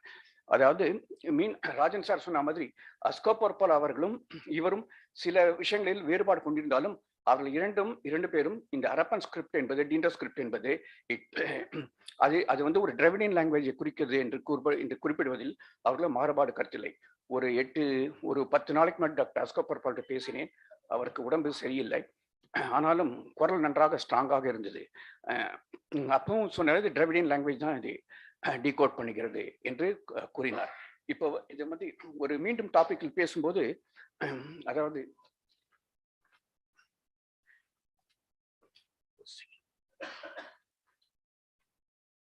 அதாவது 1967 அவர் முதல்ல எழுதின அது வந்து ஒரு பெரிய ஒரு அலையே கிரியேட் பண்ணிட்டு, மக்கள் வந்து பல ஆர்வலர்கள் இளைஞர்கள் வந்து தமிழ் பிராமியை தேடி பல இடங்களுக்கு சென்று அலைந்து நிறைய தமிழ் பிராமி இன்ஸ்கிரிப்ஷன் கண்டுபிடித்தார்கள். அதுவும் மலை மேலே ஏறி கண்டுபிடிப்பதில் அவரை போல எல்லாரும் இளைஞர்களும் தேடி கண்டுபிடித்தார்கள். இப்போ ஏஎஸ்ஐல பல இளைஞர்கள் இருக்கிறார்கள். அந்த டீம்ல இருந்து doctor Rajagopal, doctor Vedachalam sir அவர்கள், அப்புறம் இவர் அந்த டிராஃப்ட்ஸ்மேன் இவர் சி போஸ் எல்லாம் எப்படி கண்டுபிடிப்பார்கள், எப்படி கஷ்டப்பட்டார்கள் என்று நமக்கு தெரியும். அதாவது எப்படி என்றால், மகாலிங்கம் கூறிய மாதிரி மகாலிங்கம் வந்து அவருக்கு வேன் கொடுத்தார்கள். அந்த வேனில் ஏறி அந்த இரும்பு சாரங்கள் ஏறி கட்டி அவர் படிப்பார். ராஜகோபாலன் சார் என்கிட்ட ஒரு தடவை சொன்னது, எப்படி அவர் படிப்பார் என்றால், இப்பொழுது அதாவது பிராமி ஸ்கிரிப்ட் இருக்கிற இடத்துக்கு போவார்கள், சாரம் கட்டுவார்கள், நிலை சரியாக இருக்காது, கவுந்தால் அதல பாதாளம். ஆனா அவர் வந்து ஏறி படிப்பார். எப்படின்னா, முதல்ல அந்த தமிழ் பிராமி ஸ்கிரிப்ட் இருக்குன்னு வச்சுங்களேன், அப்ப அது அந்த ஒவ்வொரு எழுத்தும் கை அப்படி தொழ வரான், கையை தொழாவிட்டு வந்து தொலைவிட்டு நிறுத்து வரான். மறுபடியும் என்ன பண்ணுவார்னா, அதுல வந்து சாக் பீஸால் எழுதுவாராம். சாக் பீஸால வந்து அந்த ஒவ்வொரு எழுதிட்டு ஒரு எழுத்தும் இன்னும் கருத்துமா சாக் பீஸால் வரைவாராம்.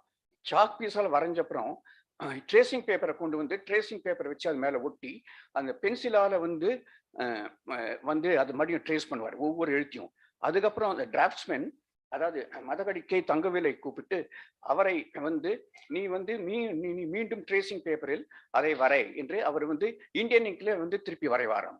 அந்த மாதிரி கண்ணும் கருத்துமாம and you will aim at perfection, you will aim at accuracy. 3-4 தடவை திருப்பி ஒவ்வொரு எழுத்தும் இருக்குமான்னு கேட்பார்.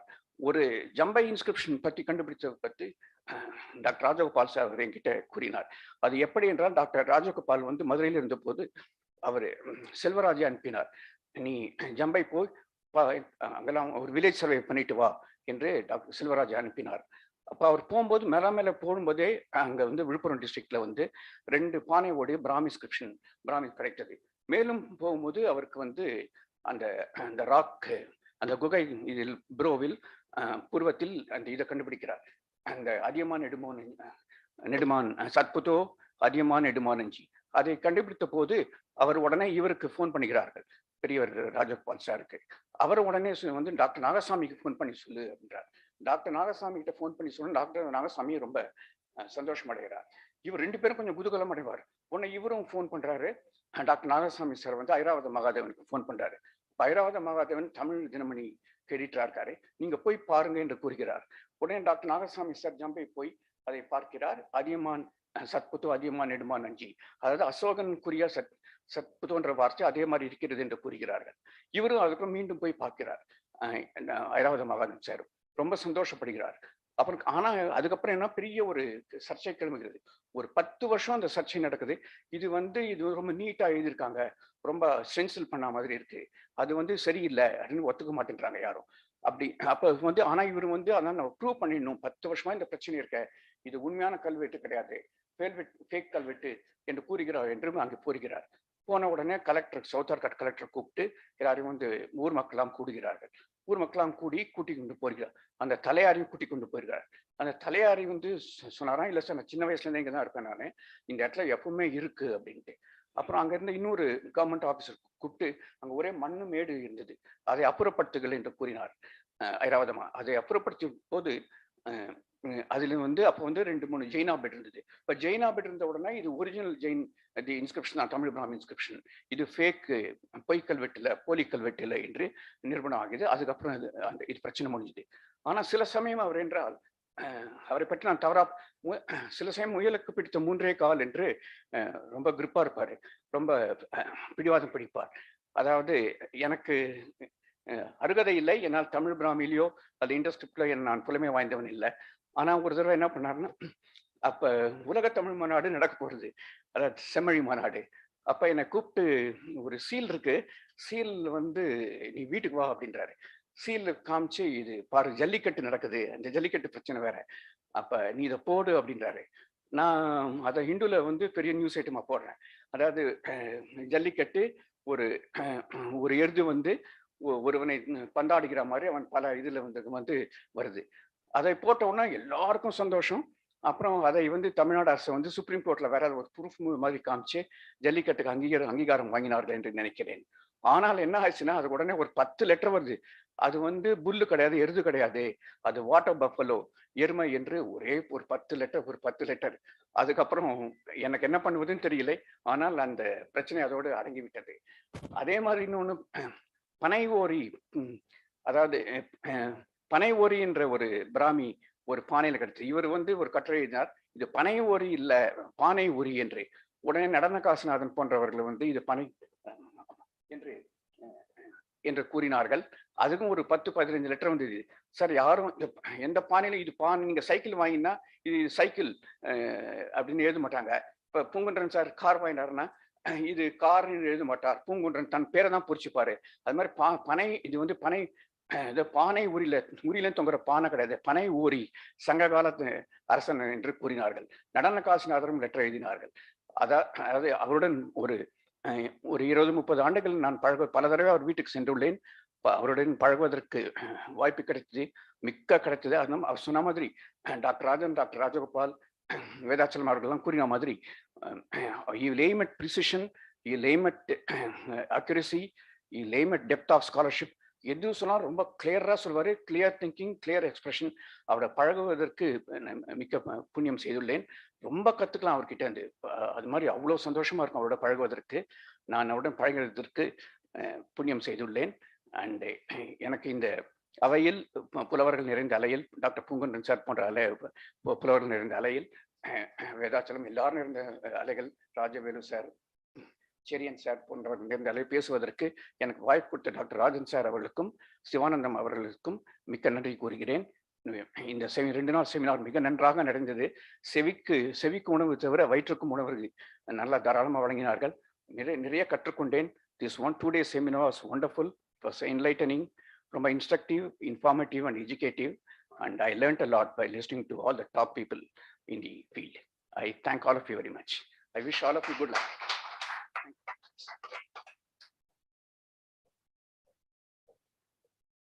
Thank you very much for a wonderful experience he shared with Iravada Mahadevan, and we were very glad to observe all these things. Of course, most of the things we know, I hope, at least in the field, the archaeologists, they know everything.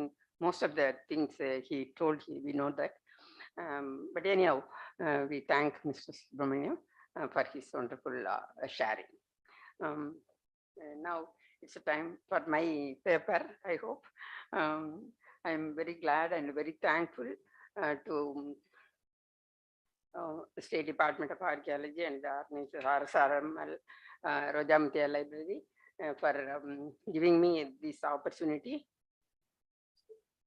Okay. For this opportunity, I am having a very wonderful and very joyous mood when I first handled this conduit celt. As soon as the celt was given to our commissioner. After 2 days only, he showed to us, I hope. He told that we kept this celt in my drawer itself for 2 days.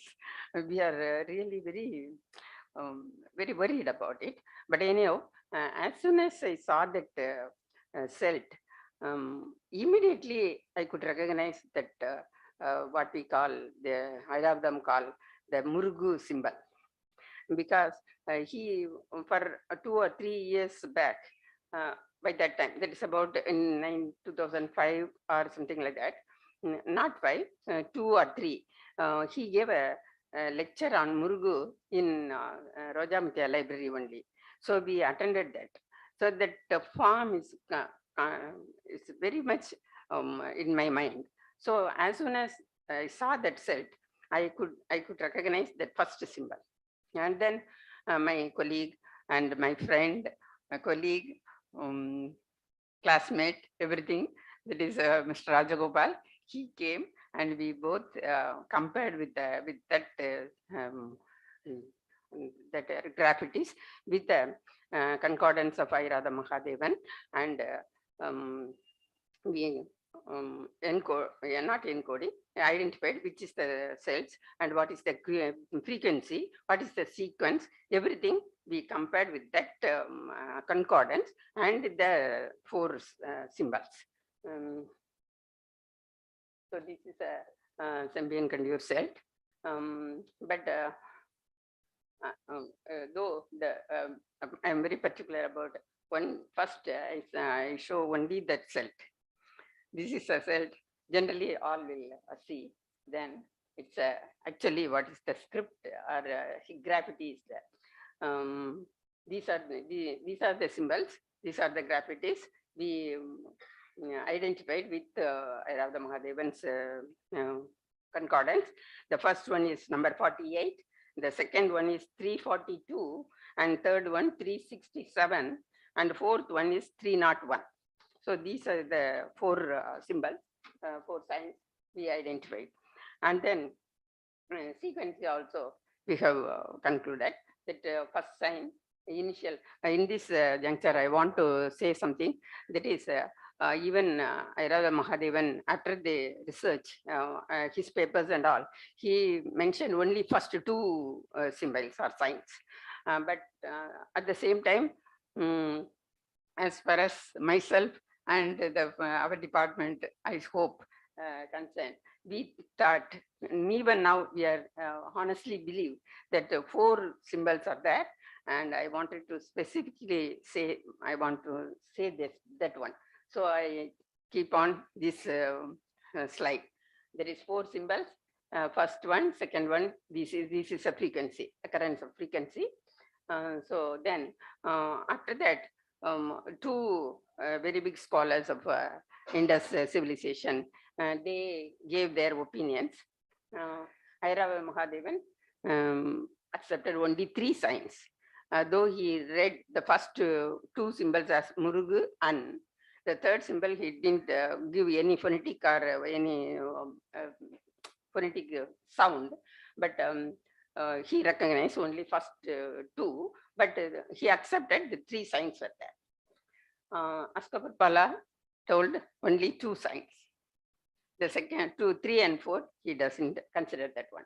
Then Airada Mahadevan told the first 2 are appeared to be a graffiti symbol. First 2 are taken as a word and identified as that one. But Askapurpala described this as shaped like N and U. This is a word he told. Now once, and also he written this only. Shaped U, N and U shaped marks. They are 2 general shapes. That is his comment. And then the third one is, these symbols occur in all Indus materials according to Mahadevan, but as Askapurpala tell, this is not so often available in Indus. Then fourth point is the sequent identification made by reading both left and right to left. This is Mahadevan's comment, but Askapurpala telling reading left to right is deviating from the normal.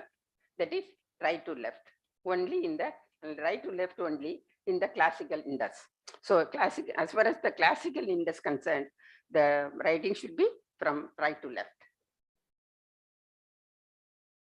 But anyhow, when concluding that remarks, Askapurpala concludes, I do not deny that Mahadevan's identification are possible, but in my opinion, they are very far from certain, and I remain skeptical. This is the concluding remark Askapurpala proposed. But in this, though they differ each other, as far as the conducive self concerned, above statement is lends support to Airada Mahadevan. That is, after that, these signs were compared with the gravity signs. Though it is said as Indus-like symbols, mostly compared with the gravity signs available on megalithic potteries. From Mr. B.B. Lal, the megalithic potteries were analyzed, and he gave a very exhaustive description of that. According to him, 87% of the graffiti marks on megalithic potteries are from Indus, and among them also 83% is continuous to megalithic potteries. That is, from the Indus to megalith, the journey is continued. That is the BP Lal's. After that, so many papers and so many researches were done on megalithic symbols or megalithic graffitis on megalithic potteries. But they consider this Sulur, then Sanur. Here, this one, this is from Thailand. Morning, I hope, from the Pattanam paper, Cherian also showed this one. And this is Kiladi. This is also showed by somebody, the Ganesan, I hope. So these are the symbols, very akin to the symbols of Kandyan Sembur cell. So we have to pass on next to the point that these are engraved on the, as far as the Kandiur cell concerned, it is not on the pottery, it is on the cell. So is it the cells were engraved by any symbols? It's a question. After the exhaustive excavation and researches made by Dr. Fuller and Bovin and Broom, Mr. Boom. These are people, they have written so many research papers which are available in internet also. They research and gave some remarks on the engraved axis of find in the Neolithic sites. In the Neolithic sites itself, they encountered engraved Neolithic cells, but they are not any symbols or signs, they are geometrical designs. They have illustrated that also, but after the research, ethnographical research they have made. After the research, these are the some points they have told, that engravings may be a response to a perceived life force within Dolrek. That is, in the Neolithic celt, the engraving is a sort of life-giving practice. So many small indigenous societies indulging in ferrying and farming in India, Southeast Asia, Western Pacific, Australian region, Indonesia, New Geneva, and others. And so many people in North India also, they were consulted so many tribal societies, and their use of these engravings on Neolithic cells. So they hold the people, they hold the belief that deceased relatives, spirit entities, and other supernatural potencies dwell within particular stones. Belief in life force of stones are common in many parts of the world. Smaller more portable stones were considered to be a living entities. It seems possible to treat any smooth, complete in itself as an abode of spirit. These are the comments after the exhaustive research on engravings on Neolithic axes they have given. So in this background, we can correlate the celt with a megalithic background. So why these generally we know so many in the morning itself Neolithic cells were worshipped, and so many slides were shown by Sridharan. But what is the meaning and what is the importance of this worship in the megalithic context? This will give the answer for that, I hope. So I put this. Then the graffiti and its chronology. Here we have to see two things. One is from Indus. The second one is up to megalithic. So in between this Neolithic axis here. So Neolithic axis, generally graffiti on megalithic potteries of South India have been interpreted as potters or owners' remark, or clan symbols, or ritual marks, or any early form of script. So as far as the BP's Lal told, this is continuously practicing the idea from Indus to megalithic. So after analyzing, we had very many number of graffitis, and well documented graffitis are from Kodumanal. That is published one. So we can take it as a specimen, though we have so many occurrences of graffiti marks on the megalithic burials or megalithic potteries or anything. But the Kodumanal graffitis are well documented, and stratified layers were specifically given. And so from that, you can see in the writing from script to the journey of script. There he gave a very good illustration. That is from 500 BCE to 400 BCE, the graffitis are very less. And then from 400 BCE to 300 BCE, the graffitis, number of graffitis are increasing. And then after 300 BCE to 1st century AD, it's slowly decreasing. And by that time, about 1st century AD, both graffitis as well as Brahmi script is abandoned, or that practice slowly came down.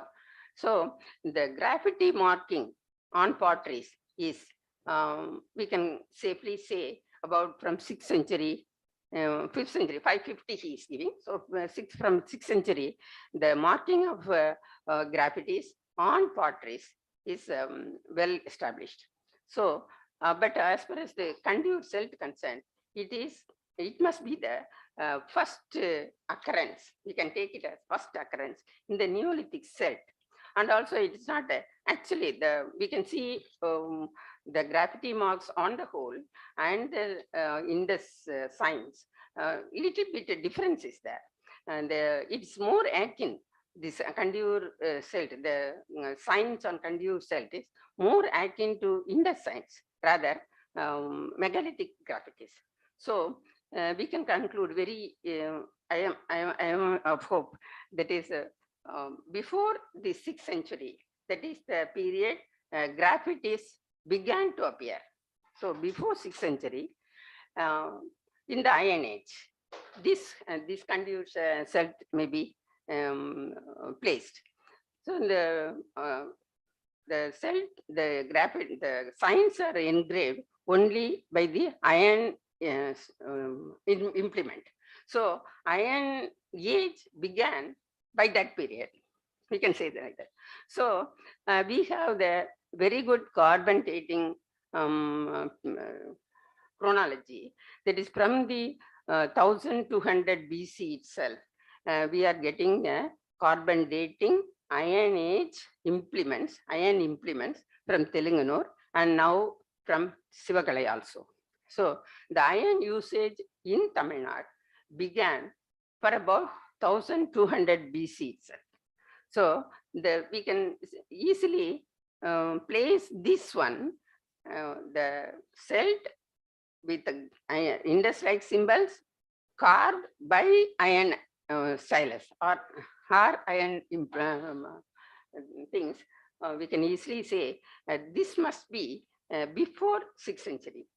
So Neolithic, I am of opinion, and also from the exhaustive excavations done by the State Department and other like Mangulam, Therirveli and all,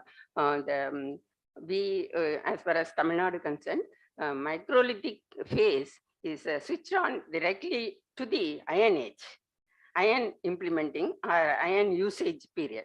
So from 1200 is generally the iron Neolithic period, that is Bovin and the Fuller and all people, they are telling the maximum produce of Neolithic implements can be put in the period of, in the time space of 1400 to 1300 BC. So we in Tamil Nadu, we can get the Iron Age from 1200 BC at least. So the time span is very short. So we can easily say our Tamil Nadu is concerned, microlithic phase is directly switched over to Iron Age. So these things are getting very quick, very elaborately in megalithic potteries, I hope. So this is my contention. This has to be confirmed further research and so many things. Our department has initiated the Neolithic sites for research. So I hope we'll get more information and more specific dates on this. Thank you very much.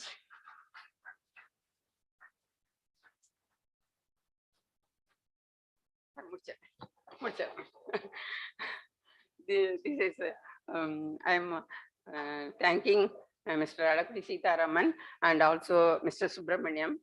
Both were presenting a very good papers, and any discussions on these papers you can conveniently take them in the outside of our conference hall.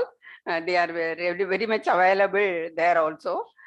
So thank you very much for this opportunity to chair a session and also present a paper to the organizers of the State Department and also Rojamutia Library. Thank you.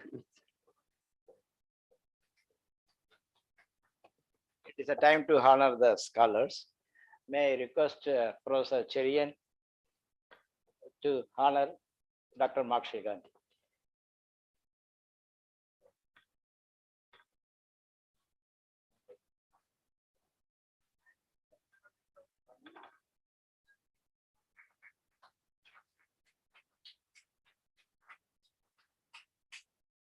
May I request Dr. Patnaik to honor Alakudi Sitaraman. Dr. Patnaik.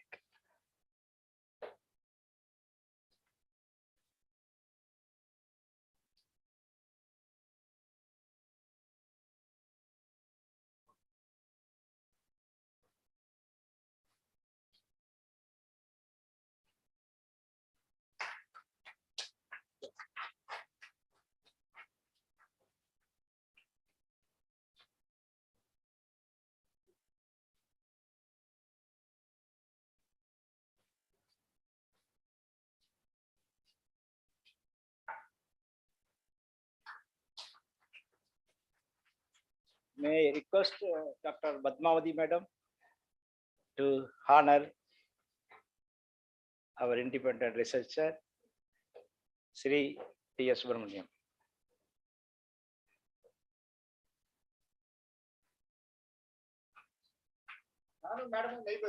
Okay. Anyway, he will bring it to your home, sir. Please, sir. Sir, 1 minute.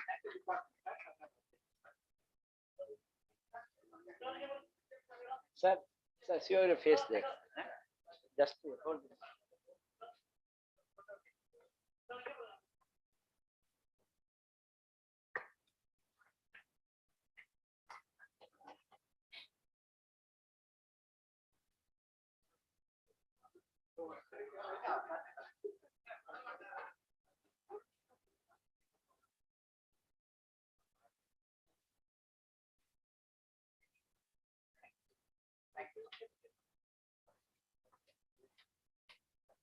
Now the last function, the curtain raiser is yesterday and curtain closer is today.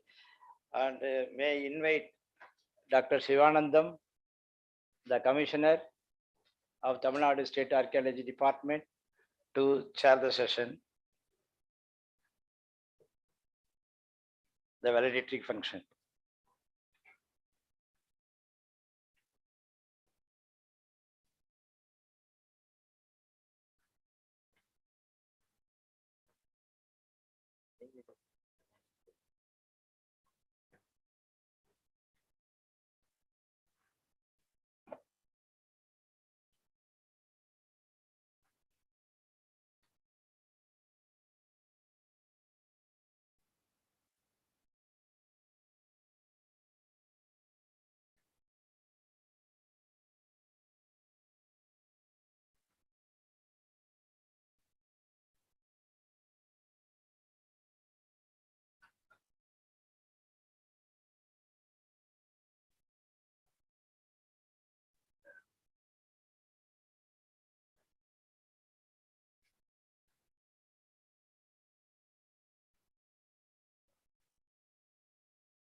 Good evening, friends.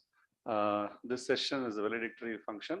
May I invite Professor Cherian to address, to provide the valedictory address for this seminar, the 2-day seminar.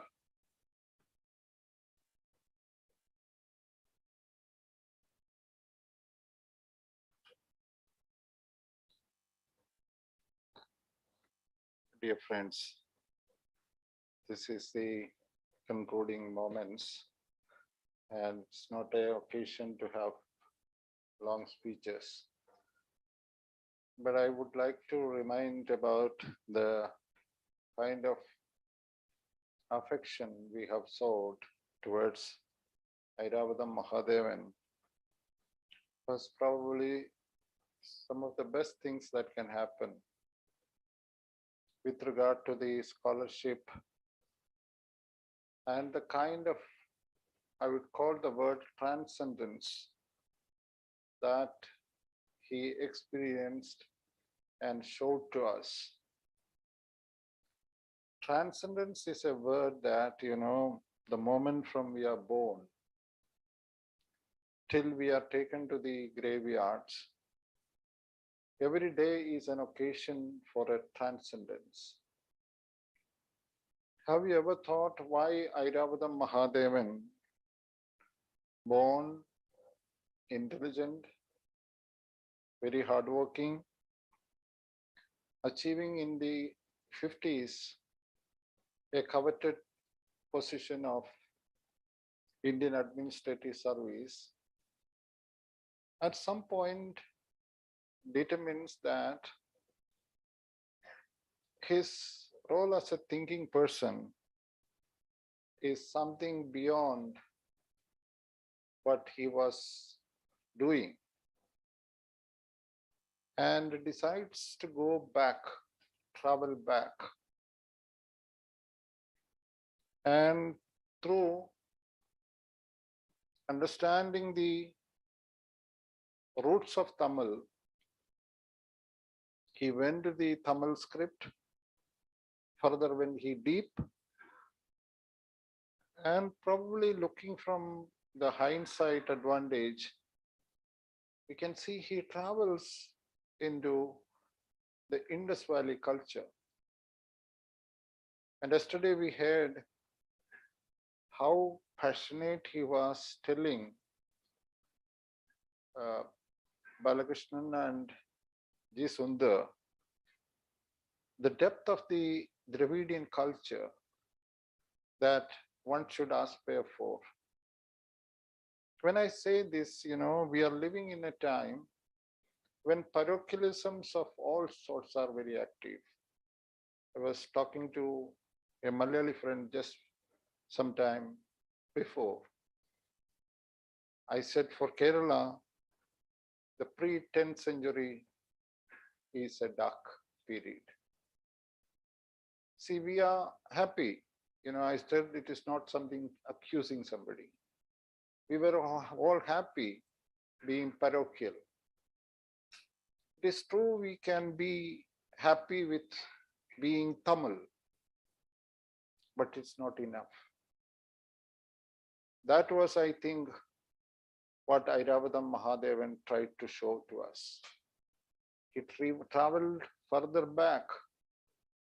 As far as evidences helps us, evidence supports us, we have to find the deep soul within us.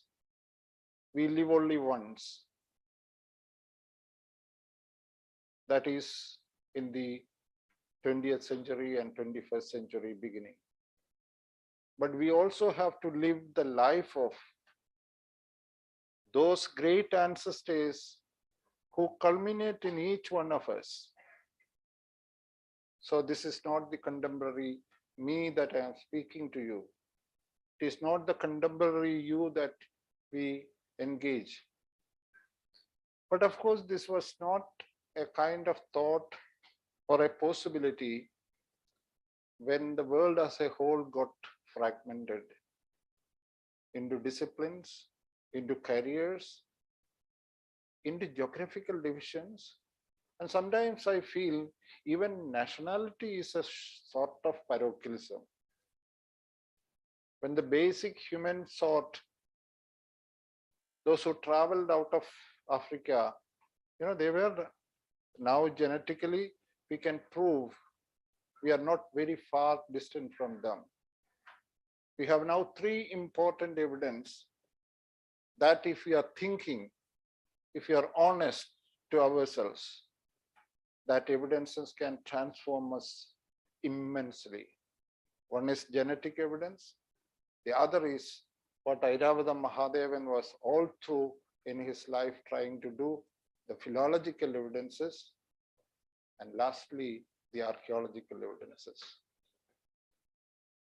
Unfortunately, because of this fragmentation, and archaeology as a knowledge domain was originated during the colonial times. So even now it has a lot of subjectivities that was part of that age. We belong to certain age. We cannot be easily going back to Sangam age. That's why earlier I told, let us for some time dismiss our caste, our religion, everything, and think that we are fresh with our ancestors who didn't have any idea of what happened over the last 2000 years. We have to be honest to ourselves. We are intelligent, we are thinking people. So this is what I mean by transcendence, by intellectually going beyond a possibility that the times won't permit us. See, Tamilians are blessed because they, whether in the street, whether in the universities, everywhere, they have an affection to their past. And in modern Indian history, I believe that has a definitive role in the definition of what India is today. That is not easy. They have paid for it. They continue to pay for it. So the second purpose of my coming after paying tributes to Airavadam Mahadevan was also to talk about a great site I happened to work. It's also a transcendence. You know, I belong to, as a researcher, to a different area. But I happen to be passionate about archaeology. It is not I am a metaphor. It could be anyone. At one point of time, I was instrumental in starting a course in archaeology that happened to be the first course in Kerala. Because only in the 21st century, a university had the opportunity to start a course in 2001. And for 8 or 9 or 10 years, there was only one faculty. So, you know, it happens sometimes. So that doesn't mean that we cannot go ahead. So archaeology being a multidisciplinary kind of a discipline. See, I was so happy from computer scientists, epigraphists, archaeologists. See, all sorts of people have come here to pay tributes, to get inspiration from the work that Airavadam Mahadevan has done. So this transcendence and this kind of coming together, I think we have to grow into more multidisciplinarity, and if possible, transdisciplinarity. Transdisciplinarity is the moment we become really out of Africa ancestors, because knowledge has no disciplines. Knowledge is, after all, so abstract a term when it is like all river systems join the ocean. So we may look from different angles, but ultimately we have to reach that knowledge which is liberative to humanity. So it is a great honor to pay tributes to such a giant person, a humble human being. In my words, he was so spiritual because he had the Sankamage, Anbu, Unmai, Pasam, and Pagutaravu that he always practiced in his life, as far as I know. And lastly, I also want to say, representing the Malayalis, a parochial people on the southwestern coast of Kerala, a southwestern Indian subcontinent, I want to thank your Honorable Chief Minister for declaring in the Assembly that Mujiripattanam is dear to Tamilians. I think it was a powerful statement because for the last 15, 16 years, it was moving in all kinds of problems that nowhere else it would have faced. It was totally unnecessary, but it was very, very great relief. But you know, Malayalam newspapers hardly know much about Sangamage and all. And naturally, statement wasn't reported much. But it was still very, very inspiring to read that there was Tamil people, because somebody was referring to Jellicut, and also there were some people referring to public litigations that resulted in that kind of a urge, a demand that we want to know our roots. So the Tamil Nadu Archaeology Department, I wish, should open a trench in Pattanam. It doesn't belong to anyone. And so also they should dig in Egypt, Bernike. That was the destination port, as well as other Sangam ports. Sangam ports means not the South Indian ports alone. From Gujarat to Bengal, from Barigasa to Tamralipti, we have seen umpteen ports networked to create an amazing network after Mohenjo-daro.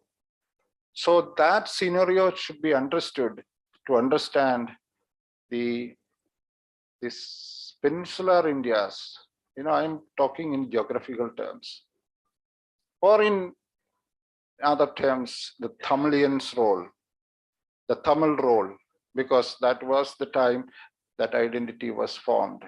That doesn't mean it is belonging to South India alone. Genetics evidence now clearly tells us that we are admixed, we are plural beyond recognition.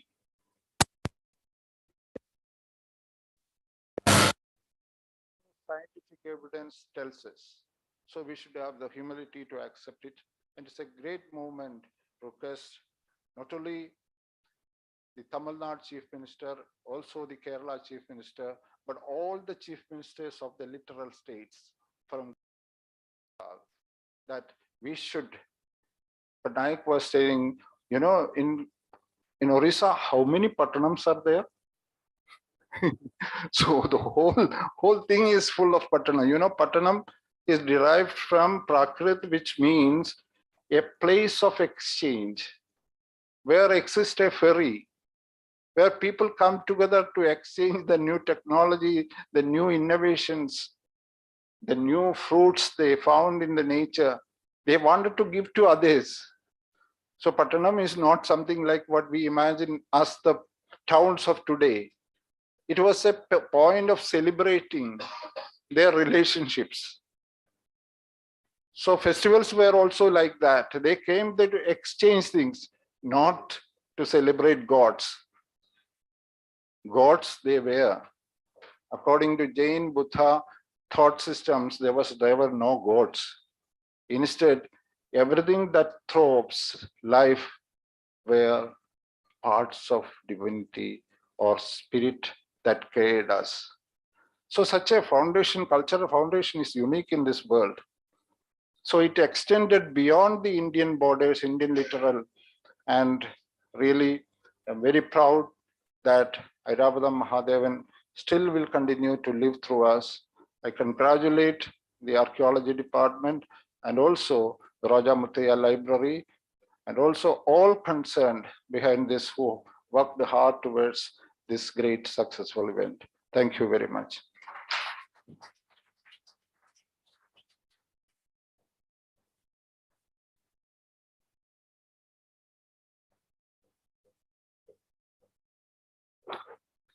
Thank you, Professor Cherian. Whenever Professor Cherian talks, I feel it's so profound, very poetic, transcendental, and also very deep. Thank you, Professor, for saying such nice words, and also the role that the state of Tamil Nadu has to play. That's very important. Thank you very much. And now, Mr. Uday Chandran, Principal Secretary to this Chief Minister, was supposed to come and address. So in his absence, Ms. Bhagya Lakshmi from the Department of Archaeology, Government of Tamil Nadu, she will read a passage from what Mr. Uday Chandran has written about Airavatha Mahadevan in his book, Mahaberum Sabaithanil.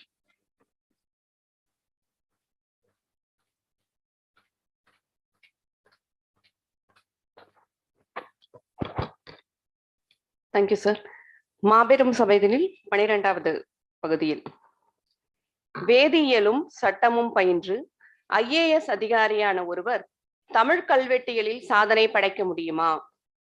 அந்த சாதனையை நிகழ்த்தியவர் சமீபத்தில் மறைந்த ஐராவத மகாதேவன். இந்திய வெளியுறவு பணிக்கு முதலில் நியமிக்கப்பட்டவர் அன்றைய பிரதமர் நேருவின் தலையீட்டால் இந்திய ஆட்சி பணியில் சேர்ந்து தமிழ்நாட்டில் பணியாற்ற தொடங்கினார். தமிழகத்தில் மொழி போராட்டங்கள் உச்சத்தில் இருந்தபோது சங்க காலத்தைச் சேர்ந்த புகழூர் கல்வெட்டை மகாதேவன் கண்டுபிடித்ததும் ஒரு வகையில் பொருத்தமே. பழந்தமிழ் எழுத்துக்கள் குறித்து அவர் சமர்ப்பித்த கட்டுரைகள் தமிழ் ஆய்வுலகில் புதிய திருப்பத்தை ஏற்படுத்தின. தினமணி ஆசிரியராக அவர் பணியாற்றிய காலகட்டம் இதழியலின் பொற்காலம். சிந்துவெளி பண்பாடு ஒரு தொல் திராவிட பண்பாடு என்பதையும், சிந்துவெளி குறியீடுகள் தமிழ் எழுத்துகளின் முன்னோடி வடிவங்கள் என்பதையும் அறிவியல் முறைப்படி ஆய்வு செய்தவர். தேங்க்யூ.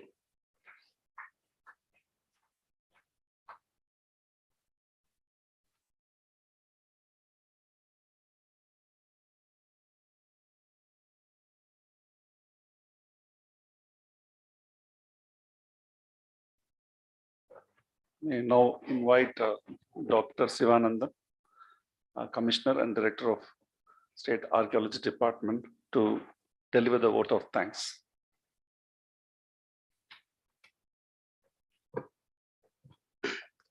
அனைவருக்கும் இனிய மாலை வணக்கம். Good evening to all. I deem it a great honor and privilege to propose the vote of thanks on the historical occasion. First and foremost, let us thank the government of Tamil Nadu on the historic occasion. After getting the permission to conduct international seminar to commemorate Padmasri Airavathan Mahadevan, I thank our Honorable Minister for Industries, Tamil official language, Tamil culture and archaeology for his guidance has always encouraged us. I thank him for his kindness and his interest and continuous support. We are grateful to Chandramohan IAS, Principal Secretary to Tourism Culture, for his words, encouragement and his valuable contribution. I sincerely thank to Uday Chandran IAS, who is a source of inspiration and motivation because of his vast knowledge and acumen in the subject. I thank Dr. Balakishan for his stewardship, support, vision and commitment. I also extend my thanks Professor K. Rajan, academic advisor to us, for their enormous support and guidance in the departments of this event. My heartfelt thanks to head of the departments of the and various faculties for their valuable contribution, guidance and encouragement in all efforts. I am further thankful to the Ganesan Sundar, Director of Roja Muthiah Library, who has been very supportive for this program and he has provided valuable contribution in making this training is a success. I owe a special gratitude to the technical officers who have worked hard to ensure this occasion becomes a memorable success. I thank all the chairperson, delegates, the present here accepting our invitation and deliver the wonderful lectures. Thanks are also due to the staff members of Anna Central Library, Tamil Virtual Academy, Roja Muthiah Library. They are all having supporting us from that day one. We thank all the students and our department and other institutions. We thank all the archaeological experts and heritage enthusiasts who have come through the online and offline mode to achieve the event grand success. I thank the members of the media evincing interest in the event, all good hearts who work behind the screen. Let us, but not least, but we must thank for the involvement and willingness of all our department staff members with their cooperation in making this function a resounding success. Once again, I thank you all for the attention. Thank you very much. Thank you.